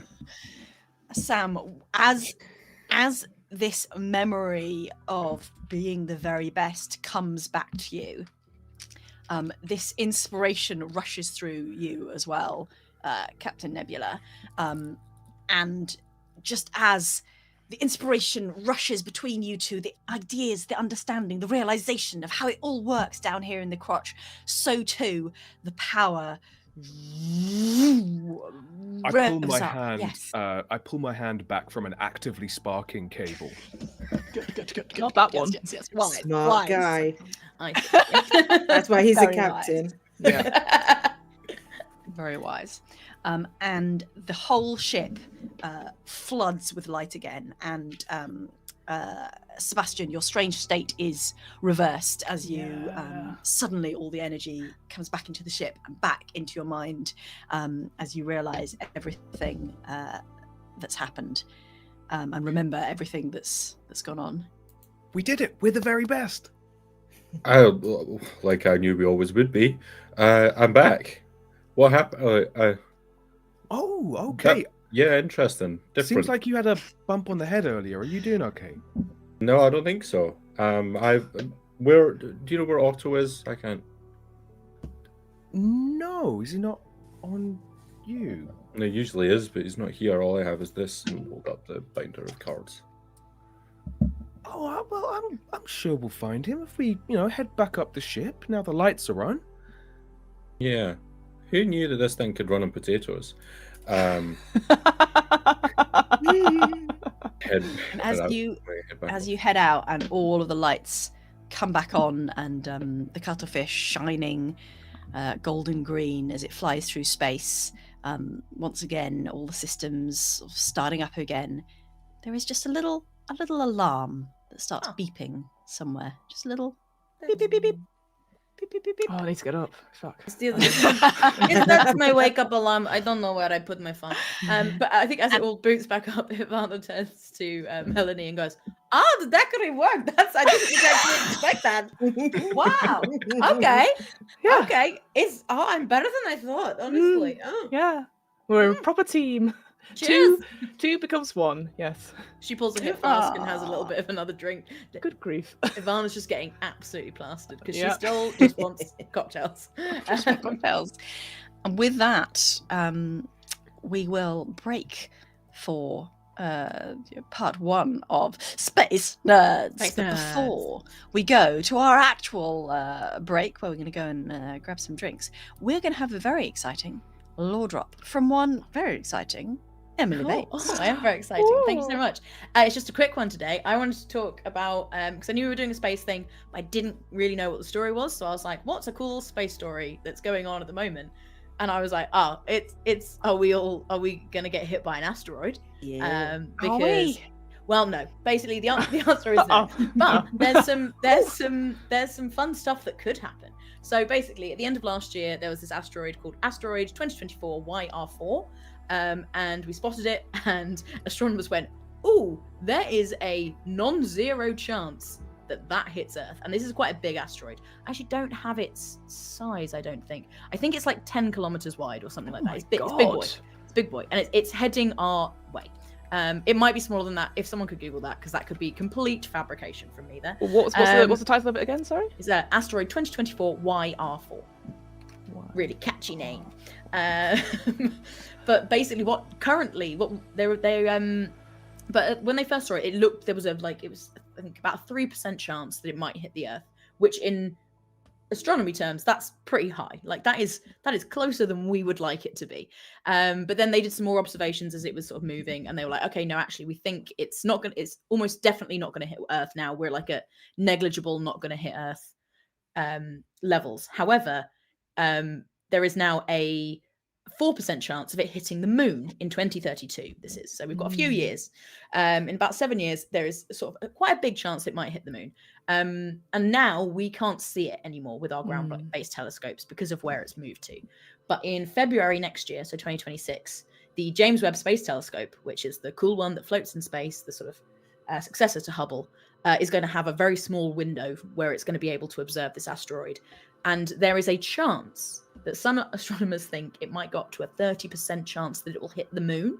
Ooh. And an asteroid of that size hitting the moon has the potential to be really bad, because the moon, obviously, it will send out debris from the asteroid from the moon itself. Yep. And there are satellites that could very easily get hit by this. Like, this isn't going to be, the pieces aren't going to fall to Earth and hurt people on Earth. Mhm. But it could absolutely knock out a bunch of satellites, which could then fall, and obviously it will take out systems. There's a lot of interesting things that could happen. It's a much likelier chance that they observe it and they go, oh, it's nowhere near. Like, it's just going to be close. Like, this is going to be close. This is going to be an asteroid that we can probably see at some point, but it's probably not going to kill us. But there is a chance that it's pretty close. And at some point, we're going to have to make a decision as to whether we try and deflect the asteroid, and whether we try and whether we try and move it away, whether we deep impact it, and literally deep impact it, because deep impact is a nuclear weapon, right? It's been a while I since think I haven't seen it, but I have seen it, but a long time ago. But the nuclear impact they won't actually necessarily blow it up on the surface of the asteroid. They will just detonate a nuclear weapon near it and hope that the shockwave sort of pushes it out the way. We've done other things. We bumped an asteroid the other year in a mission called DART, where they sent up a little spaceship and they just dived it into the just threw it into the asteroid, and just to see if it would change its course, and it did. It worked, and there was some really interesting findings that they got from that. You can also watch the video camera of it hitting the asteroid. Like, it's only pictures coming through, but you can see it gets this asteroid just gets closer and closer and closer and closer and closer, and then the screen goes red in the video, and it's like, oh, that's kind of cool. And also imagine if you're an alien civilization and you found that asteroid and you're like, there's a bit of a spaceship on this. Cool, interesting. Anyway, I will say it is, according to Wikipedia, it is estimated diameter of 53 to 67 meters, not kilometers. Not 10 kilometers. I was like, holy shit, 10 kilometers. That's We're gonna die. 10 kilometers might be Chicxulub. That might be really bad. I was like, where I got that from. This Okay, we're asteroid fine. does a 10k more than I do. That's why I'm saying, holy shit. I need to And let's be double clear, check. even if it hits Earth, it will deteriorate in Earth's atmosphere, and it's almost definitely not going to hit Earth now. That is literally, no one is worried about that now. But yeah, across it's almost 220 feet. That's pretty sizable. It's still big. It's You still don't want big, it. but You don't want it to hit the moon. I feel less worried about it now that it's not 10 Sorry. kilometers. Sorry. What absolute Jesus, Emily, that's really See, bad. halfway tap my through head. writing a letter quitting my job and airing Yeah. all my kind of grievances, Telling the landlord to people, bugger off. Yeah, Right. absolutely. Yeah. withdrawing all my savings. I was gonna have a Yes, break. no, it's fine. But the interesting thing will actually be if we do decide to deflect it, who's in charge of that? Because it's space, right? There's no one owns space. No one owns this asteroid that's coming towards us. Space agencies will probably look at the risks and be like, cool, there's no reason to do it.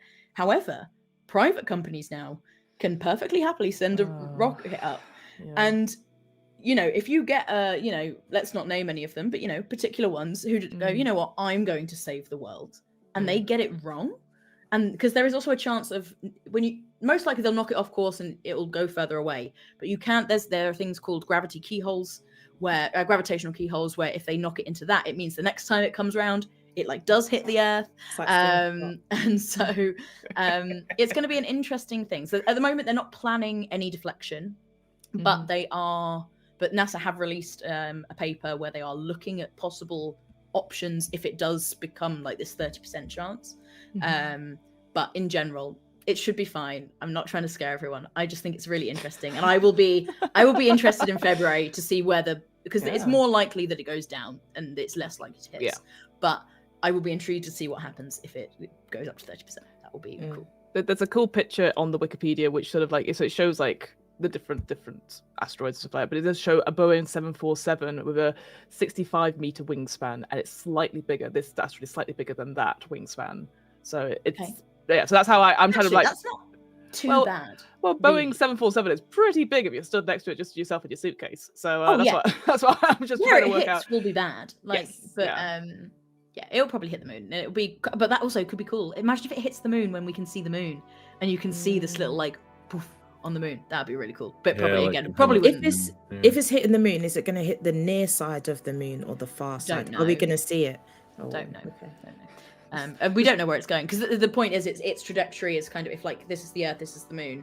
Yeah. At first they thought it was coming here, and now they think it's going here. So like, it, most likely probably the far side. I expect it'll probably be the boring side, but we don't get to see anything. That's what I was But thinking. if it does all explode, because the other one of the other options is they try and like explode the asteroid so it can hit the Earth's atmosphere, because then it will just come through and it will just deteriorate. Then isn't there an even higher risk that it will mess up satellites because you're just Almost turning it into a shotgun blast as opposed to like one big Yeah. kind of projectile? Yeah, there's lots of weird things, but basically, most likely none of this matters because probably it's not going to do anything. Well. But keep an Do- eye on it. one do you day. think that 32, too- everyone. I've saved that email in drafts. Yes, absolutely.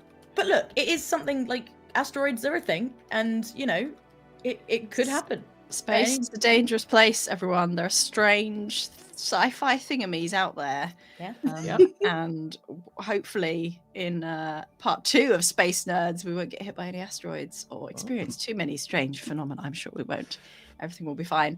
But we are going to go have a short break now. Thank you, Emily, for a lovely, Thank you, lovely lore drop. And we will be back with part 2 in 5 or 10 minutes. We'll see you then. See you then. Bye. Bye.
floating through space. Beep, beep, beep, beep. Beep, beep, beep, beep. The alarm getting louder and louder. But before we get to whatever problem that represents, Marshawn Rock, you are in a room, big storage bay, with a bunch of boxes. And as the lights come back on, you discover the source of the potatoes. There are various potatoes rolling around on the floor, and you realize that this is one of the food storage areas. It's not all sachets, a lot of it is sachets. You've transported a lot of sustenance, vital sustenance, with you on the Cuttlefish's voyage.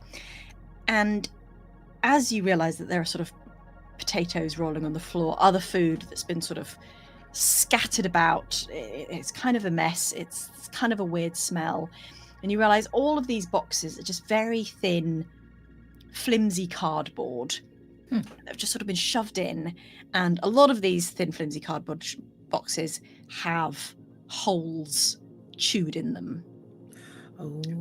And I think you hear again this little scutter, and you see what you would recognize as a little fuzzy space rat. And you realize that your ship has been infested by space rats. Classic problem. Classic space rat issue. You know, they're relatively easy to get under control.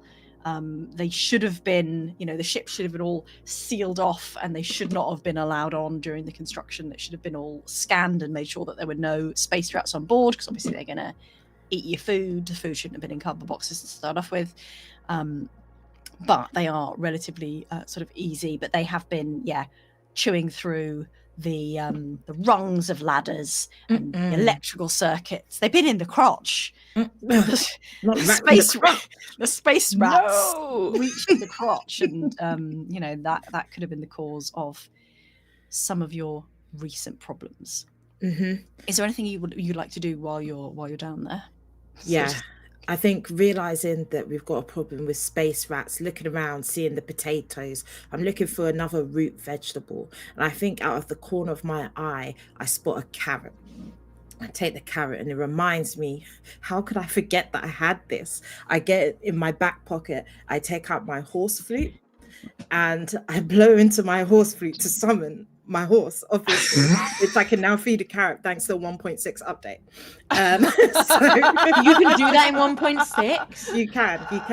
Now, the two worlds are about to combine, because horses have a wider range of hearing than humans, and they're also able to move their ears and articulate them. So I'm locking in on the rats. I'm mounting the horse. I'm taking my galaxy hammer. I'm swinging it around. It's time to play polo, baby. Oh, these space rats don't know what's about to hit them. It's a galaxy hammer. That's what it is. Yeah. You charge through the corridors of the Cuttlefish, playing polo with cute, fuzzy little space rats. We will leave Captain Rock there for a while. Thank you. In the meantime, the rest of the captains, if I'm out, I think you might reconvene back on the bridge. Mm-hmm. If that suits people. Sure. And you see very much, and here, beep, beep, beep, beep, and you can see some little things are flashing. And you see Gromhilda, who left earlier to go and successfully reverse the polarity of the neutron flow to try and fix the sensors. And they sort of come back, and they're like, "Well, the sensors are still not really working. They seem to be missing some quite key components, but I've started to get like some of them back online, and they seem to be detecting something in space in front of us. Beep, beep, beep, beep, beep, beep, beep, beep, beep. I don't know. The ammonia sensors are offline. Specialist ammonia sensors aren't working right now. Are the crab sensors on? 'Cause it's always crabs. Crab sensors, beep, beep, beep, beep. The crab sensors are at 3%. And we're losing power to the crab sensors fast. The crab sensors are at absolute disarray. Can I pull out a small transparent plastic bag like one might get at the fairground? Yeah. And it's filled with water, and inside is one of those Amazonian fish that I mentioned. And is there any way we could get the neural uplink to hook up to little Jeremy here? Oh, you know what? That could be just what we need. He doesn't like to spend all his time in the tubes, but The fish is sometimes I called carry him Jeremy? around. Did you name the tubes after the fish? Well, because that's what he uses to travel around the ship. It can't be in a bag all the time. But what comes first, the fish or the tubes? The crab. Yes. The crab? No. What?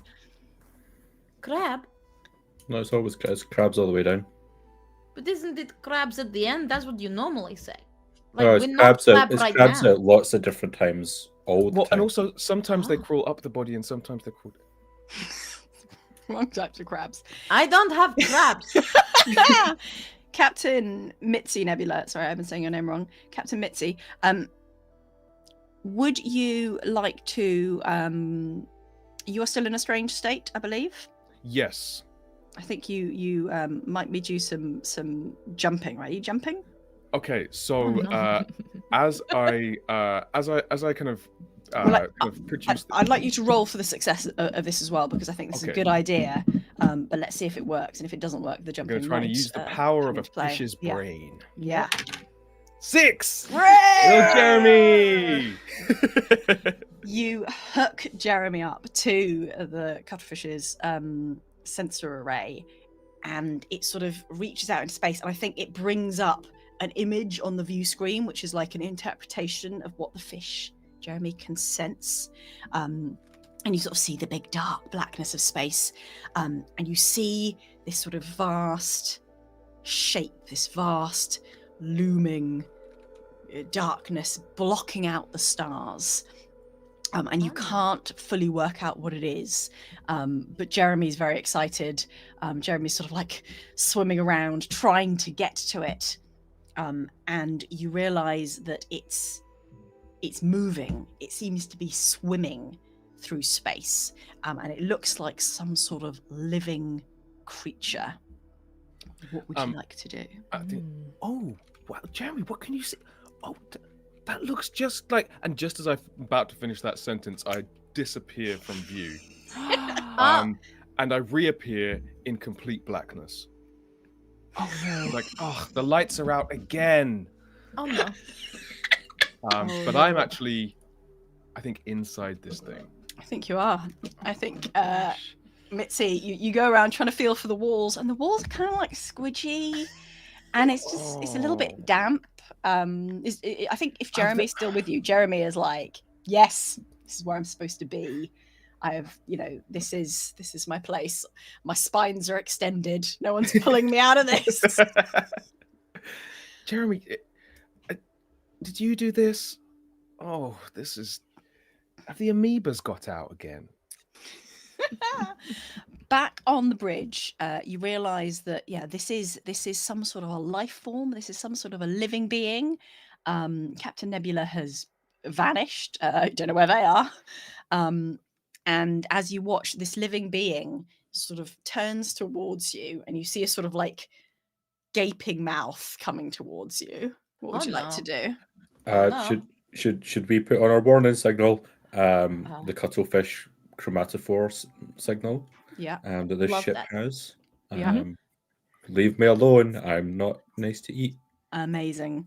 As you sort of shout out commands, and your crew are like, "Quick, man the signals! Send up the warnings! Don't eat us!" Portia, who's really into crystals, is tapping away at a console, saying, God. "Don't worry, I'll set up the warning signals." Wait, it's not working. I'm pressing the button and nothing's happening. The warning nice. signals are offline. The warning It's signals okay. are offline. No, it's okay. We'll just stop it because it's kind of like you know how in Little Shop of Horrors in the movie version There's a happy ending. It's not like the musical version where everyone gets eaten by the big gaping plant mouth. In the film version, there's happy ending. I can't quite remember how it ends, but they definitely don't all die. So Okay. we just do what that. I've got the DVD somewhere. Let me just Google it. You should find out what they did to it. I'm going to escape. watch the film real quickly. Yeah. Would you like to roll for me for your? You are also. Oh wait, no, you're not in a strange state, are you? Yeah, I Oh, just want to have alcohol. cocktails. Oh, you're still in the cocktails. Yeah. Sláinte. My mistake. You're still in the cocktails. Would you like to roll for me to see if your as yet unfleshed out suddenly see more? I got the one. I got the one. Don't worry. As you're like, yeah, no I'll worries. sing at it. Feed me Seymour, but don't eat us, please. The mouth Feed me engulfs Seymour. It's such the a good entire stuff. cuttlefish Oh, to the no. sound of singing, and you see the stars blink out, Oh, piss. and you are also inside whatever this big creature is. Captain Nebula, something very large and sort of oval and sort of goldish green and metallic just sort of appears next to you from where you're just hanging out in.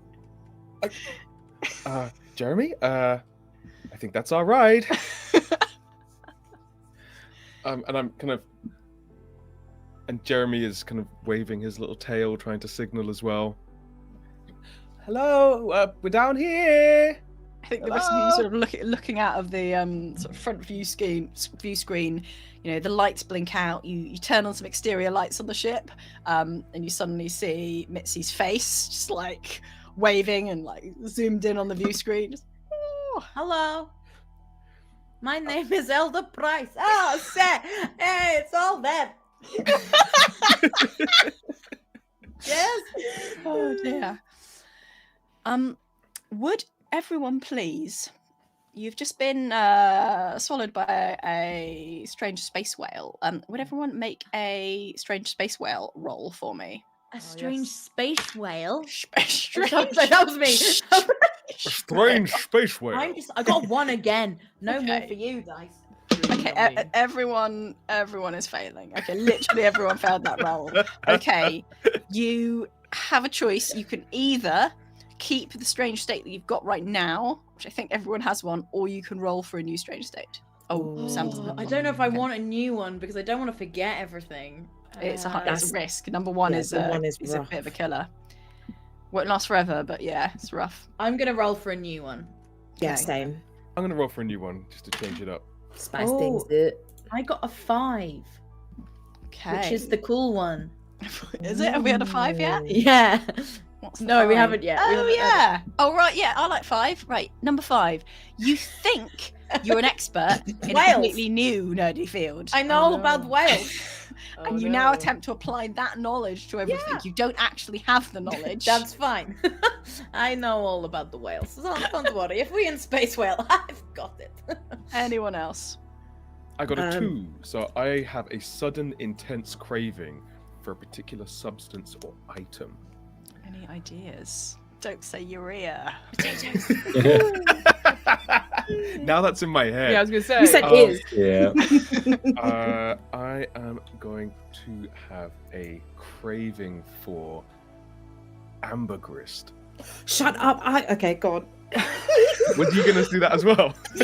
Whoa. My mouth. So, for those that might not know, ambergris is a substance that is kind of produced by certain types of whale. And it's often kind of like extruded. People sometimes call it vomit, but it's not actually vomit. And basically, because of its chemical makeup, it was often harvested a lot in the olden days for use in things like cosmetics and perfumes and stuff like that. And it's one of the really valuable things that people used to. It's one of the reasons we don't have whales on Earth anymore. What? Only in I see. space. In the game, not in real life. I understand. What? Well, it's one of the reasons we have so few whales on Earth in real life. I love it. Rachel, would you like to maintain your also intense craving for ambergris? Can I throw Yeah. something to you, Rachel? I got a 2 as well. Should we all do it? We're Yeah. all craving We're amber. going to the, Kind of the feels intestines of the whale. Yes. Maybe this does need to be. And you know that space whales produce the finest, the most valuable substance. In fact, this is probably one of those very valuable resources that Earth is probably lacking. Yeah. Yeah. Okay. Yes. So I'm going to be kind of waving up to the cockpit and saying, "Look, It's nice to see you, but I'm just gonna go looking for something. Where are you going? There's probably some ambergris out here or some kind of space equivalent. What? I mean, No, something this you're big's in got to a have something. whale. You're in a whale. They Yes. only have daffodils inside them.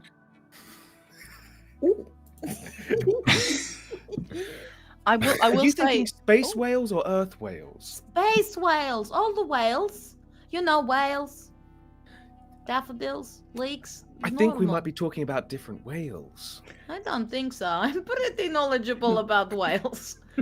This is clearly a whales. You know what?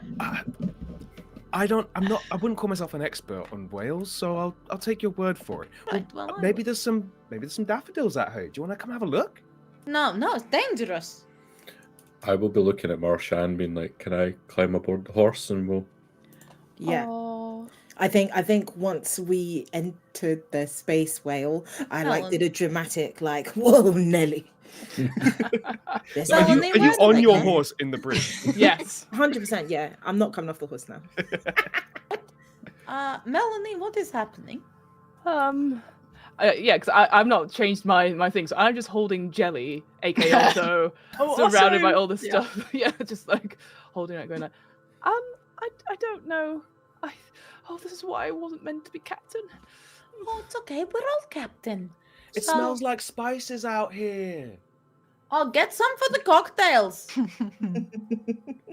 Look, why don't you guys go ahead, try and find these resources? I can make sure that the ship doesn't get What? I'll just No, stay I'm behind. I'm not Yeah. going to leave you on your own. Oh no, We're Alphaba and Galinda. We have to stay together now. who? From Wicked. I'll sing you the song. I've heard it said that people come into our lives for a reason. a Bringing, horse. I'll do the whole fucking thing. That we are led to A horse those goes who galloping help us most grow. out of the I keep wanting to say the courgette, but the cuttlefish. I literally every time in my head I have to correct. It's not the ship. It's not the courgette. Out of the cuttlefish. The courgette is the sibling ship. Yeah, It's like yeah, Thunderbirds that's one 2 of and the other 3, ships yeah. that- Yeah, right. exactly. That went off. Kind of a The Thunderbirds vegetarian 2 ship. vibe with the green and the Yeah. gold. You know? True. As And Thunderbird 2 famously had a crotch. you do the open. No. The horse leaves. The crotch of the ship opens and the horse gallops out. But as Captain Rock and Sebastian, you gallop out of the into the space whale interior, the moisture in the air. Suddenly, you feel this schwap, and you are suddenly somewhere else. You are in a completely different environment, and you are standing on the bridge of the cuttlefish, and there is a red alert going on, and you see in front of you yourselves shouting as on the view screen two warp storms start sucking you in, and you see everyone on the bridge punch it to the left. What were they doing? Something to the left. Slam it to the left. Right. Sorry, Shake it Take it to the right. right. Slamming if it you're to the feeling left. fine. Yeah. You see them shaking it to the right. The horse barely keeps their their balance. As you find yourself there. Meanwhile, Khalil, Mitzi, you find yourself in absolute darkness in a Jeremy's tube. And past you, all these little fuzzy little space rats are running around, being sort of chased by bouncing potatoes. They're doing Indiana Jones like thing. As Oh, they so just- the potatoes don't look sentient. They're It's rolling, right? no, sorry, they're Okay. just rolling. They're not. I'm going to say being chased by potatoes. Non-sentient potatoes. They've just chewed through this corner of the box, and all these potatoes have started rolling down, and you can see them rolling towards like the edge of a shaft, and you can hear the sound of like someone going in the shaft as all these space rats come after you. Meanwhile, Melanie and Ivana on the bridge of the ship. You're trapped inside a space whale. What are you doing? Look, there's only one thing I can think of. And look, I know you've got a great singing voice, stuff like that, but I just wonder, but I just wondered if well, these rats, like Captain Rock was saying, like, well, they're gonna just chew through everything, right? So we need to stop the rats in some way, right? Right. Yeah. So why don't we just ask them to stop? You want to say, Like- hey, rats, stop right now? Yeah. Thank you very much. Maybe they need somebody with a human touch. Yeah. Hey, you. They're always, always on on the the run. They gotta slow it down, Down. baby. Maybe. You gotta have some fun. Have another drink. Okay. I'll do the dance with you. I remember it. Yep. Stop right now. Yeah, As and then you we'll do that. try and reach out to the rats through the medium of the Spice Girls, would you like to? You can both roll. I think I'm combining my musical theatre knowledge you of are, dance yeah. routines. Yeah. Yes. I assume this happens in Spice the Musical. I don't know. You can both roll I- for this. One of I you can't needs at roll least a it. 4. I didn't get that. Hang on. I'm using one of my funny dice, so I have to count all the 1, 2, 3, 4, 5. 5. Yay. Sorry. You reach out to the rats. Like emotionally, what are you trying to communicate here? Like, what is this song really saying? I'm Stop so right glad now. you asked Shamini. So if I may, Am I going to regret asking this? I'm so excited. in the world of Spice, it's all about, being friends and ignoring men, right? And I think, for the sake of story, all these rats identify as femme presenting, and they've had enough of being like chased around by the male rats, being by just the male used potatoes. by male potatoes, those damn carbohydrates, if I may. And it's just like, they've been, and I'm trying to empower them to stop running and to be like, say no, and like to form their own things and actually join the girl power movement that we've got going on the bridge. So instead of them eating stuff and like being sorry for themselves and like I said, like breaking things, actually being empowered to make something better and joining like just that really. Yes. Yes, I think so. And I think I help. And then after we finish the Spice Girls song, I think I put on some more music from Les Mis. And I trained them how to do the Les Mis march. The back, this forward, And forward, yeah, back. so they slowly advance, but it's still quite yes. But and then one of them gets a little red flag out flag. and just starts waving it. And then I'm like, Towards oh, the potatoes. by the way, Melanie, true story. Yeah. I once saw an amateur production of Les Miserables where they had to do it quite quickly and they put it together in really short space of time. You can't But rush the French Well, Revolution. no, though. it's kind of fun. That's fun. But Okay. okay, key point: French Revolution, right? Instead of the big red flag, they used a big French flag, and I was like, "You are entirely missing the point of the whole fucking show." Anyway, How that's old were the these real children? Story. They were at the university. Oh, they They should know knew better. Some of them did history degrees. I know that because Oh, I no. knew them. I will name them. Oh. You know who you are. Well, put it on the holodeck afterwards. We'll see it in the. Yeah, Yeah. I don't think there's a recording of that. But anyway, yes. Silly. People don't understand the true story of Les Mis. It's down with the monarchy. Anyway. But yeah, essentially trying to get the rats to stop what they do and just to be like, actually, we're more than just rats. We are women. and girl power, you know? Yes. I start singing Wicked again. Yeah. The rats are no longer eating your food. They're no longer chewing through things. They've developed a love of musical theatre. They Les Mis may have been a risky choice because who are they going to revolt against next? But for now, they're practicing their marches. They're waving their flags. They'll probably all survive I'll go the night, through. So. I'll go through and name them all different spices. Oh, so I'll go. okay, there's quite a lot of them. Okay, cinnamon, tarragon. Were the Spice Girls all named after spices? Weren't they just, something spice? Ginger. Yeah, Ginger isn't a spice. Baby.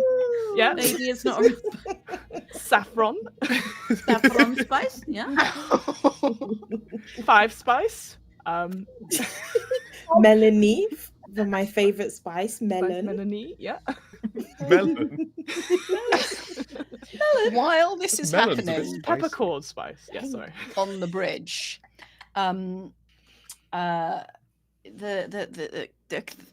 horseborn captains, captains of horse, you find yourself in this red alert situation, and then almost as soon as you arrive, there's another sort of shwop, and you find yourself this time you are in the same cargo bay sort of food storage hangar where you were earlier, but you see people bringing these boxes, and you can see them sort of coming and sort of chucking these cardboard boxes carelessly to the side. One of them's like, oh my god, is that a rat? And then they're like, oh no, is it? Did the space rats get in? They're like, oh, should we do something about that? And they're like, nah, probably be fine. And then they turn around and they're like, is that a horse? God, is that supposed to? Yeah, no, never mind. It's not worth our trouble. Above my pay grade. My Yeah, space grade. you know what? Some people on a horse there. Whatever. And they walk out again. You swap again. And you swap, and suddenly you're in this big. I can't remember what they're called, but it's where they build the spaceships. It's like a space hangar construction dry hangar. dock? Dry dock is the word. Is the phrase I was thinking about. Thank you. And you can see the sort of people sort of banging various bits of it together. And you hear sort of someone go, "Oh, we seem to have completely run out of space steel for the space struts." And the person's like, "Oh well, look, yeah, we don't. What are we gonna do? We don't have enough space steel. It'll be fine. Just shh, it'll be fine. Leave it." And they just sort of quickly bang together some space struts, and sort of cover it over with the sort of greeny goldy outside of the cuttlefish. Meanwhile, Mitzi, you also find yourself in another swap. You're no longer in a Jeremy's tube, but you are watching the sort of celebratory goodbye to the cuttlefish. So you're watching there's sort of crowds, there's cameras Ceremonially smashing a daiquiri on the hull. Yes, exactly. And you see you see yourself and you see your 4 fellow captains. They're standing there, they're smashing a daiquiri on the hull. There's you, Jeremy. Yeah, you had Jeremy with you in a little bag, desperately trying to find someone's genitals, but he's trapped in a bag. It's an exciting time for everyone. Truly the cruelest fate. Yeah, it's sad. We'll get some good stuff eventually. He's in a whale right now. Look, Jeremy's he's not. He's back on Earth. But the point is that you see all of sort of celebrations, and you see the admiral there, who is the admiral who is sort of in charge of your ship, as opposed to there are different admirals and there are different ships going out into different corners of space. And you see the sort of she's giving a speech, and she's like, yes, and on your very important voyage, and just sort of seeing this from the outside without the sort of buzzing and the sort of excitement.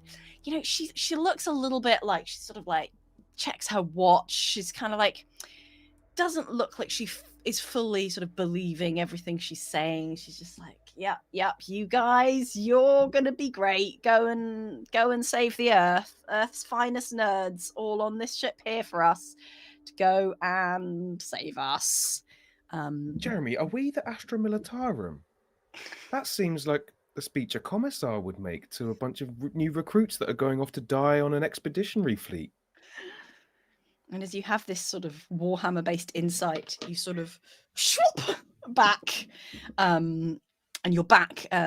All of you are back in the space whale's mouth, and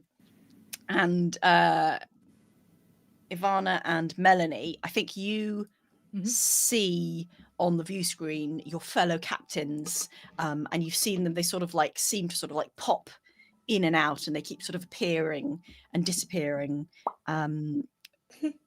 You've solved the problem of the space rats, but you have some temporarily disappearing captains, and you're still in a space whale. I know all about whales, so we don't need to worry about that. Okay, so what we need to do is we need to tell the people in the whale to tickle the whale's eject spot, and then that will get everybody out. Okay, so captains inside the whales. Yep. Hello. Okay. Okay. So what I'm going to need you to do is find the eject spot of the whales. Okay? You know where this is? We all know about whales. One sec. Well, guys, comms off. I really need to get some ambergris. So Right! Yeah. Is it just me? No. Like, when in Wales? And a captain get some ambergris in it. That's all. Like all Right. Okay. So, glad we're all agreed, right? Because also they won't understand. So, like, we'll They won't just get keep it between us, yeah? Yeah. So we've got to go to the intestines, snatch that up, and then we'll eject one way or the other. Deal? Deal. All right. Yo, Yes, Ivana. Captain Hi. Donsloff. Yeah. Yeah, Just went down for a sec. Sorry about that. No, that's okay. It Sorry, we happens. went through a tunnel. Classic thing in Wales, and I understand. So, yes, you're gonna find the eject spot. It should look like big blue button. Mm. Okay. Okay. Do you know? Is this whale? Is it a water type or is it flying?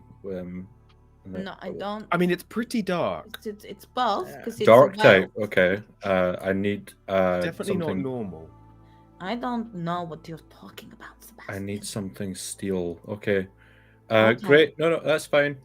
You just tickle the and it's a tickle. It's a tickle. You want to tickle it. You don't want to press it. Okay? Don't Okay. pull. Don't pull at all. Don't pull. Why would you pull? I'm just saying, just in They're case. they don't even put it in their heads, Melanie. Oh my Okay, god. sorry, I just panicked. Catastrophic if you pulled Yeah, the eject don't- button of a Don't whale. pull the eject button.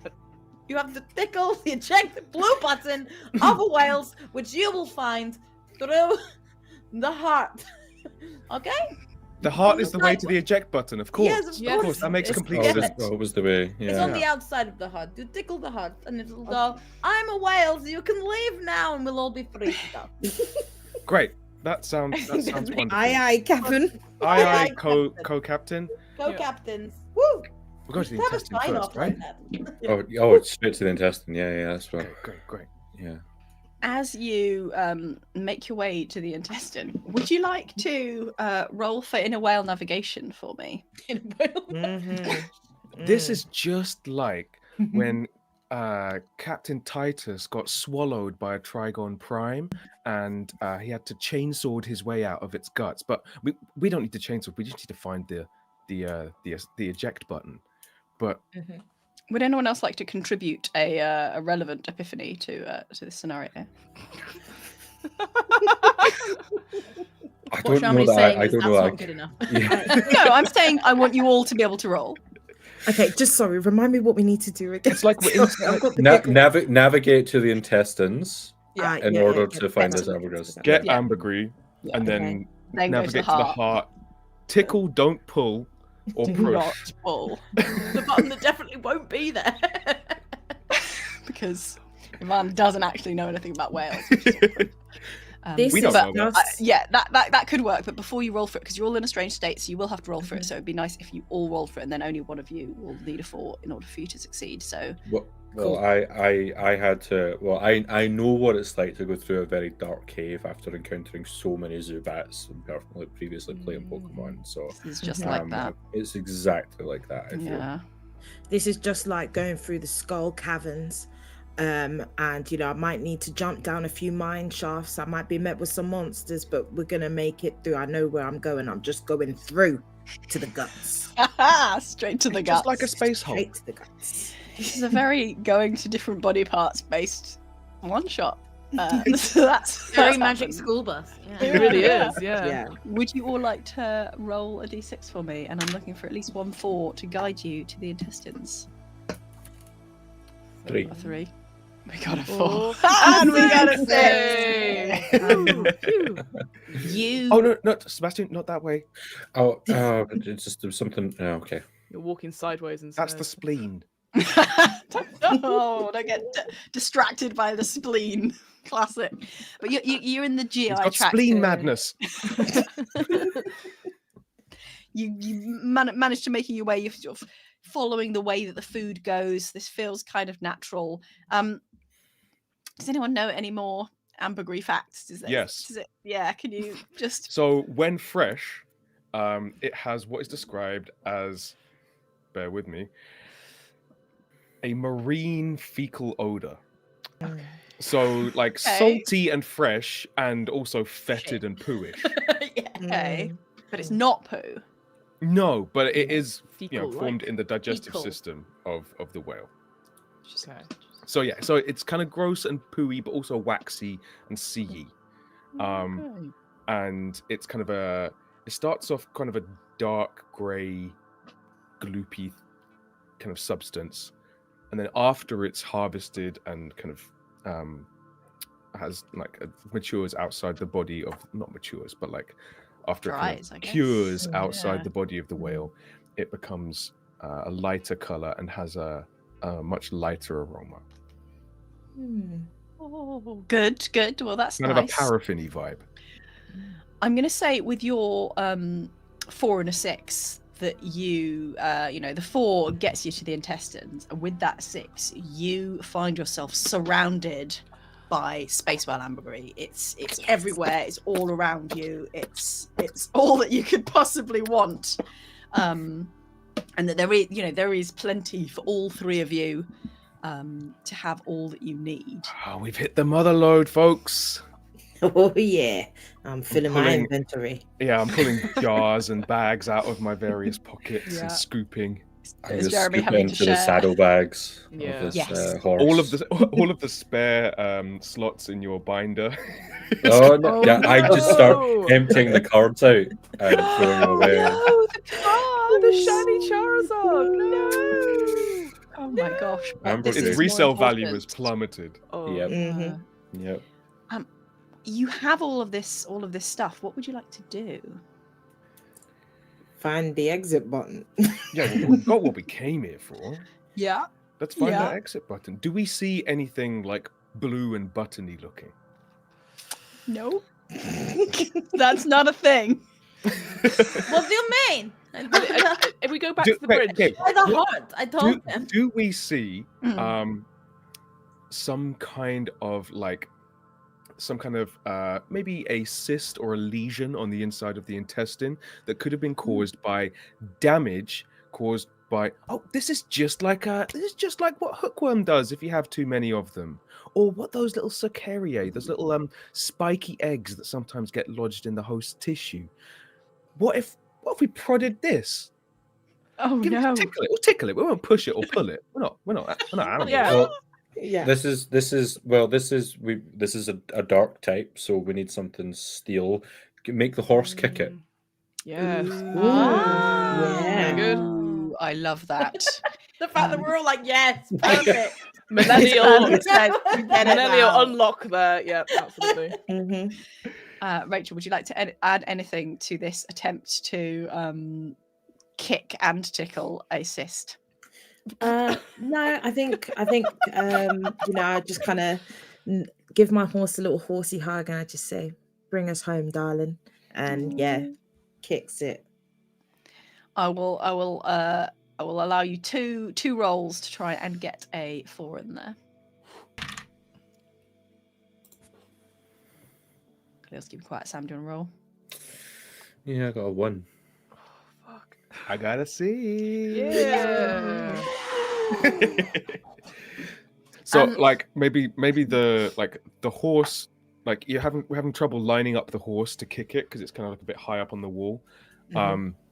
So I get something steel like. Ooh, I have I have a little dissection kit that I use to get parasites out of the hosts that I've grown them in back in my quarters. But what about in the game? Yeah, Very good. There you go. we are trying to play a game here. You do it. Yeah. They're just out of shot here, and so I'll get so kind of some of the tools, and I'll kind of start like gently prodding and manipulating this this kind of gross cyst that it's kind of translucent, and on the inside you can see something like egg-like and kind of growing and swirling. No. Wait. And if I see this and be like, wait, is that a crab? We can't kick that. Only one way to find out. Are you going to try and stop this? I'm gonna try and like jump in front of the horse kick or. Oh my god! Do not try this at home, folks. What mechanic would you like to use to try and save the baby crab that's clearly growing in this cyst in the space whale's intestine from being hit with steel? Well, I feel like I know this. Like I know what I'm looking at, or at least It's I a believe crab. I do. And it's a crab baby. Can I pitch something? You just jump sideways. Yeah. Yes. It's perfect. Roll for me, please. And I'm in a Good job, strange Mr. Crab state. President. You're in a So strange state. You need to hit a 4 for me. I got 1 again. No. Yeah, a new dice. I feel like maybe you just leap way too early, and you're just leaping sideways, and then you just fall to the floor, and then. And as this cyst sort of bursts, there is a convulsion in this poor space whale. Things start shaking, and on board the cuttlefish, you feel the cuttlefish being rocked around. You're having to run from one side of the bridge to the other side of the bridge. Oh no! Captain Ivana, I might have an idea. If they can't find, I believe you in the fact they might find a blue button, but just in case not, how much alcohol do you think it would take to make the whale throw up? Oh, I don't know. I've got quite a lot. Okay, I'll go get it. Hey, also, you know that TV show you really like? What's it? The blue boxy one? Oh yeah. Yeah. Doctor Well, Who, I went to go into the holodeck one day when you were watching. Yeah. And there was like this episode. I think it was from like the beginning of season 5, and there was like a girl in the 90, and they were on this ship, and there was, I think, a space whale. Yeah, I also was thinking of that too, but it needs to like us. It's I don't know if relevant? Oh, it's not relevant? I don't think it just likes run. us right now. Yeah, no, I also. I don't know if that too. was like, I don't know if we manifested that somehow. Anyway, I'm gonna go get the alcohol. We're gonna make friends this way, I say. Get it drunk. Yeah. Yes. At the moment, the space whale is really unhappy, but there is quite a danger that you are going to be coming out in space whale diarrhea, unless Ivana, you can make the space whale throw up instead, in which case you'll be ejected through its mouth. Hey, well, it's okay because. Wait, what are the 3 things? How hard can it be? I think. How hard can it be to make the Commonwealth cocktail, made famous in 2014 from the Glasgow Commonwealth Games? It has 71 ingredients, and I've got them all because I've been waiting for this day to make this cocktail. But I've never made it before, but how hard can it be? I've lost the list of all the cocktails, of the names, but it's different things. There was like some lemongrass in there. There was taro root. There was devil's claw from Botswana. Interesting. We've got apples from England. Boring. We've got strawberries from, I think, Wales, and I don't Scotland, really wild understand. strawberries. Wales. It was Scotland. It was Scotland. Scotland. Scotland was the strawberries. Again, is Scotland famous for strawberries? I don't know. But we're doing it. Okay, and I try and make the weirdest and probably disgustingest the cocktail that's ever been had. And I bring it back in a giant barrel. And I go, okay, Melanie, this will make it throw up. Okay. But do you need to shake it first? Yes. Okay. But how? It's so big. It is so big, but let me tell you. We could just do several different dance moves. Okay. So, let me try and find my lyrics, because it's just gone. Do we slam it to the left again? Is this what No. we're doing? We need Do we more stop than it that. right now? No, we need No, more than don't that. stop it okay, right now. ready? Two become one. No, it goes flamenco, lambada, but hip hop is harder. We moonwalk the foxtrot, the polka, the salsa. I know we just do this. We just run around with it. Incredible. Shake it. Haka! shake it. Haka! Haka! And then we just release it into the whale. Through a vent. Yeah. As you pour it in out of the ship and into the whale, you can both roll for me. Yeah. I would like at least 1 5. for us to be Okay. successful. 5. A 5. Yeah. Oh, I got a 4. I got a 1. As you pour it out, the whale counterintuitively loves it. The No. whale's like, Fair. "Mm, I'm too Commonwealth good at cocktail. cocktails." Oh yeah, this is the good stuff. And just like breathes in, like sucks in more space debris. But it is also feeling a little bit peaky because of the horrible stuff going on in its guts. So with a sort of squirt, you are ejected with a lot more ambergris, which is lovely, out of the rear of the whale. Hold your breath. I will note that 3 of you are floating in space, which is slightly suboptimal. Dead. Definitely hold your breath. We killed probably be fine. Did the ambergris like encase them? Yeah. Okay. Yeah. So what happens is Ooh. once the ambergris hits the cold Vacuum void of space, Yeah. it solidifies into a kind of like Mm. Avatar: The Last Airbender style kind of like Mm. cryogenic casing. Wow.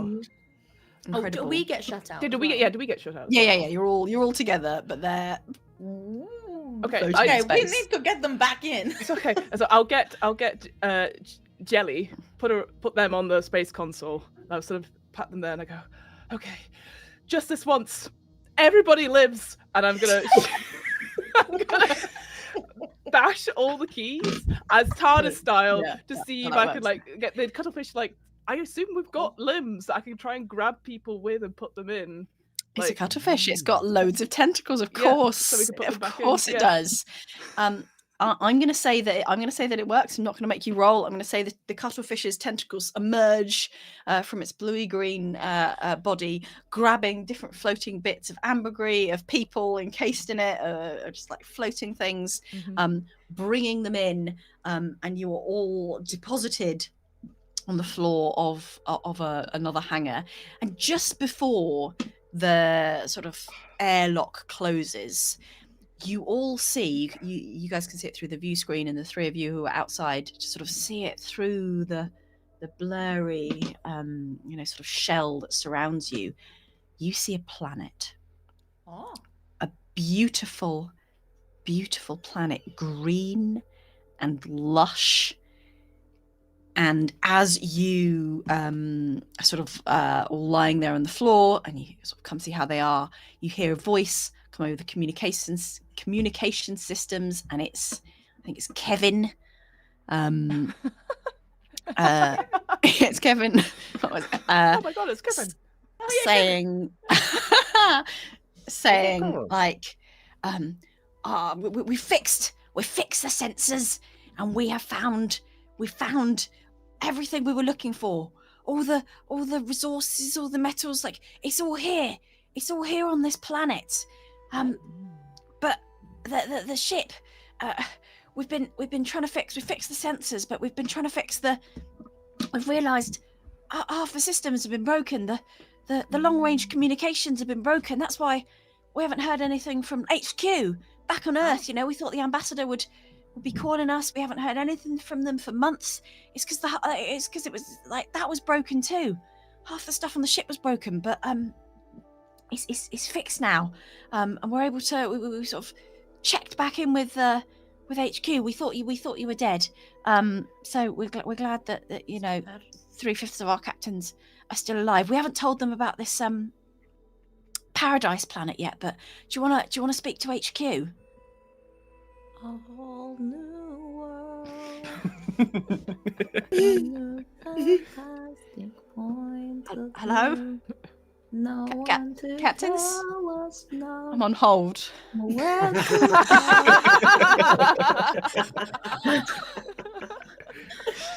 You're together in a damp, sticky, slightly fecal pile. What would you like to do? You all look gross. We're gross but rich. Oh. Oh, Yeah. okay. Good stuff. Should we talk to HQ and say we found a new planet? I mean, let's. Do they need to know? It's kind of our job, isn't it?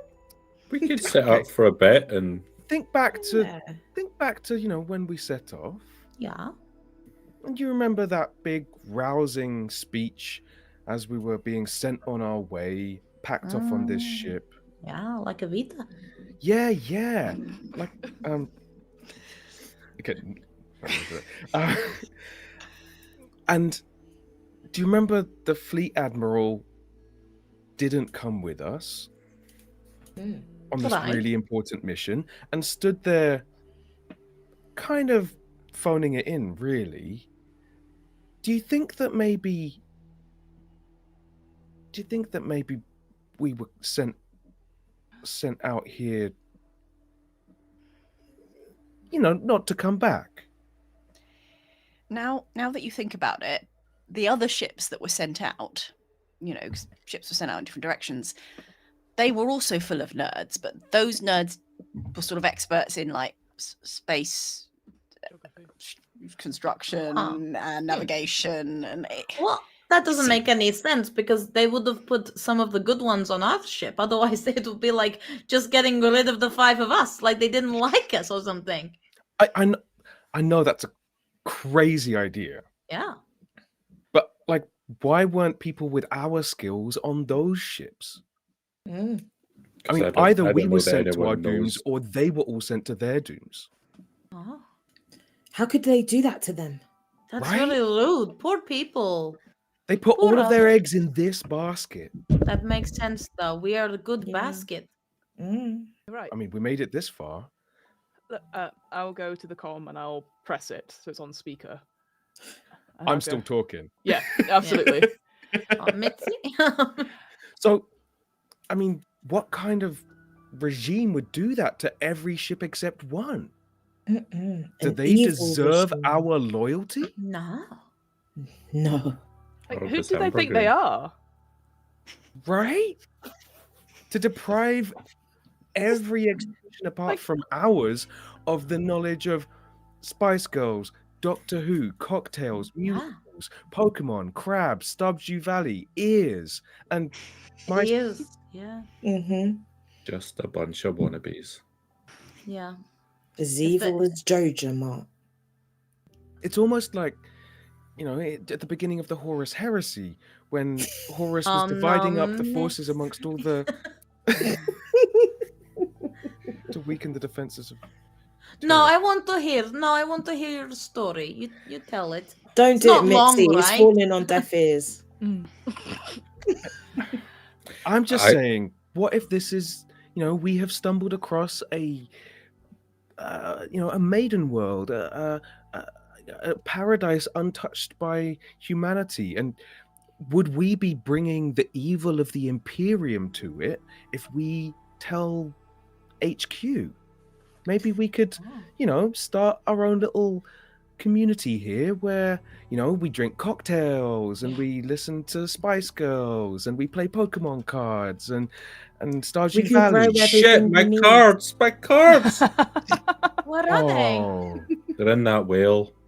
Whales deliver cards to people, though, so I should probably bring them back quite soon. Okay. Okay, All's cool, whale that space. ends whale.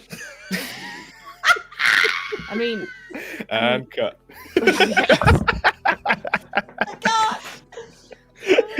I'm sorry. We are running out of time, so I would like a final decision. I would like a captainly vote from you Okay. on whether you tell HQ about the paradise planet filled with resources, but no one is living there. That's important. No one lives there. They don't belong to anyone. We're not doing a colonialism. We're not We're doing not, it. we're not I doing understand. colonialism. We're not doing that. Or whether you would like to go live there yourselves. I don't know if you had another sort of alternative plan. Or another option is, I guess, to pass it by and just leave it untouched. Oh, But what do we do if we do that? Oh no, I'm not. That was me speaking rather. go than back Oh. for the Pokemon cards. Yeah. Maybe we should We've go got a back new for mission. the Pokemon card. I would like a vote from each of you. I would like to hear what you think. This is where Five Captains really, comes into its own. Fiona. oh god, I knew you were gonna come to me first. Sorry. no, it's all good. Captain Jay. I think she'll disconnect the call, and she'll turn back to the others, and she'll say, "I think, if anything I've learned is that we should never be cruel, we should never be cowardly, and that hate is foolish and love is always wise. So, they never liked us. I think we should carry on and do our own thing." And I put my hand in the middle, and wait for other people to also put their hands in the middle. Rachel. I put my hand in the middle and I say, yeah. And then when the time comes, we can leave this to the next generation, just like Grandpa did for me. Captain Sebastian Clow. I put my hand into the center and say, well, when you have a group with all of these different types and you work together with a strategy, it's super effective. Ivana Dansoff. Captain Dansoff. Ivana Dansoff. Dansoff. Dansoff. I think I put on some music. It's a little playlist. It's got some songs from Newsies. It's got some songs from Billy Elliot. It's got some songs from Hayden Dagenham. All famously musicals about strikes. And she's like, we are going to strike against the people that employed us because they killed all those other people who couldn't possibly have survived without our exceptional knowledge. I'm with you. And Mitzi. Captain Nebula. We've seen how voracious and frankly parasitic the industrial society we came from is, and it would be wrong for us to bring that imperial mindset to this new planet. And anyway, heresy is in the eye of the beholder. And I put my hand in. And with the captains in agreement, the cuttlefish heads towards the paradise planet. And no signal is ever sent back from HQ, and perhaps HQ were never really expecting a signal to come back anyway. And with that, we will finish our game of Space Nerds! Nerds in space! Well I love the done. delusion at the end that we're all like, wow, they That was sent really all those other people to It's really die. Idiots. I will give some credit there to Douglas Adams. Yeah. If anyone's Yeah. familiar with Golga Frincham. Someone in the chat got it. Yeah, be. instantly. Yeah, really. Yeah. Instantly from the beginning. God damn it. Hey, great, good job. Yes. Gotta yes, love your that. references. Wonderful. With that, we will draw to a close. But we've got a few more exciting things to do before we finish up. First, we're going to learn more about our guests. Sam, tell us more about you and where people might be able to find things that you do. Hello, folks. You can find me all over the internet, the places that matter, as Sam Size, but also on my actual play studio, Who Hurt You, multi-award nominated studio, including a show with the wonderful Emily in it. Was very, very sad. Very sad. I like to make sad games, and we have another one involving someone else from this channel happening just before Christmas with Shamini. Our game of Mum Chums will be coming to that, with all parents playing a game about being parents, and it's really sweet, but also quite sad. So you can find us at Who Hurt You AP everywhere that matters. Thank you so much for having me. Lovely. Khalil. Hello, my name's Khalil Thirlaway. You can find me on Blue Sky at Dr. Talks a Lot. You can also find me hosting the Natural History Museum's podcasts, Our Broken Planet and Wild Crimes.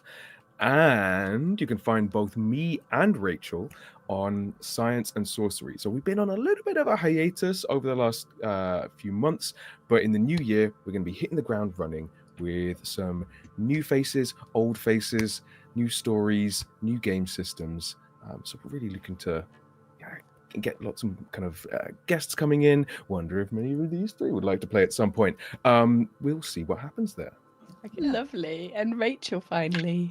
Yeah, as Khalil said, I'm also part of Science and Sorcery. My name is Rachel Honeyghan-Williams. I'm an ear scientist, which probably explains a lot. Yeah, Science and Sorcery is also going to be at Dragon Meet this Saturday, if anybody's going to be there. So come to the podcast zone, come and say hi. We will have shiny things, science monsters, lots of fun things. Yeah, you can find me pretty much wherever apart from Twitter online at Sci with Rach. That's Sci like science with Rach, with a TH. Sorry, I'm just from South London. So yeah, cool. Thanks. Lovely. And before we head off, we have a whole bunch of really, really wonderful patrons who are awesome, help us do what we want, and occasionally get cool stuff. And one of the cool things that they get is they get put in our shows, which I can't be all bad for this one. Sometimes our shows are dark and terrible, and we have to find ways to put patrons in them, and it's terrible for them, but this is they died. Yeah. Joyous and wonderful. So I would invite our guests to have a think about where you might sort of insert a cameo. The first patron is Scarlet Rose. Has anyone got a good idea? Shout out if you think you know where Scarlet Rose might fit in the world of Space Nerds. Scarlet Rose, their two specialist subjects were Gone with the Wind and horticulture. And so they are often found kind of wandering around on this new planet. They're often found kind of wandering around tending the gardens and the kind of the agriculture, the agroforestry kind of permaculture fields in the kind of wind-swept photogenic way with their hair and their clothes kind of in the wind. I love that. Thank you. Our second patron for today is Game Badger. Game Badger. And we've got anything for Game Badger? I think that Game Badger is someone whose special interests were the life and musical career of George Michael. And also just very, very specifically capuchin monkeys. And so on this new planet, they are constantly found swinging from tree to tree with Club Tropicana playing at all times, usually followed by an Havana dance-off with a cocktail in hand. Heck yeah. Heck yeah. Wonderful. Well, thank you so much to our guests and our patrons. We only have, I think, 3 Tuesday streams left before Christmas. wild. For those of you who watch live, do not forget to join us for the next 3 Tuesdays coming up. We have some Blood on the Clock Tower, we have some fun games times, and we have the RPGeeks Christmas special, which will be an epic TTRPG one-shot, which we will reveal more details about later. So do join us for those. Thank you wherever you are joining us from, whether it be in the past somehow, or in the future, on Earth, in space, on a brand new paradise planet. We love all our nerds, and we will see you next time on the RP Geeks. Bye. Alonzi. Bye-bye.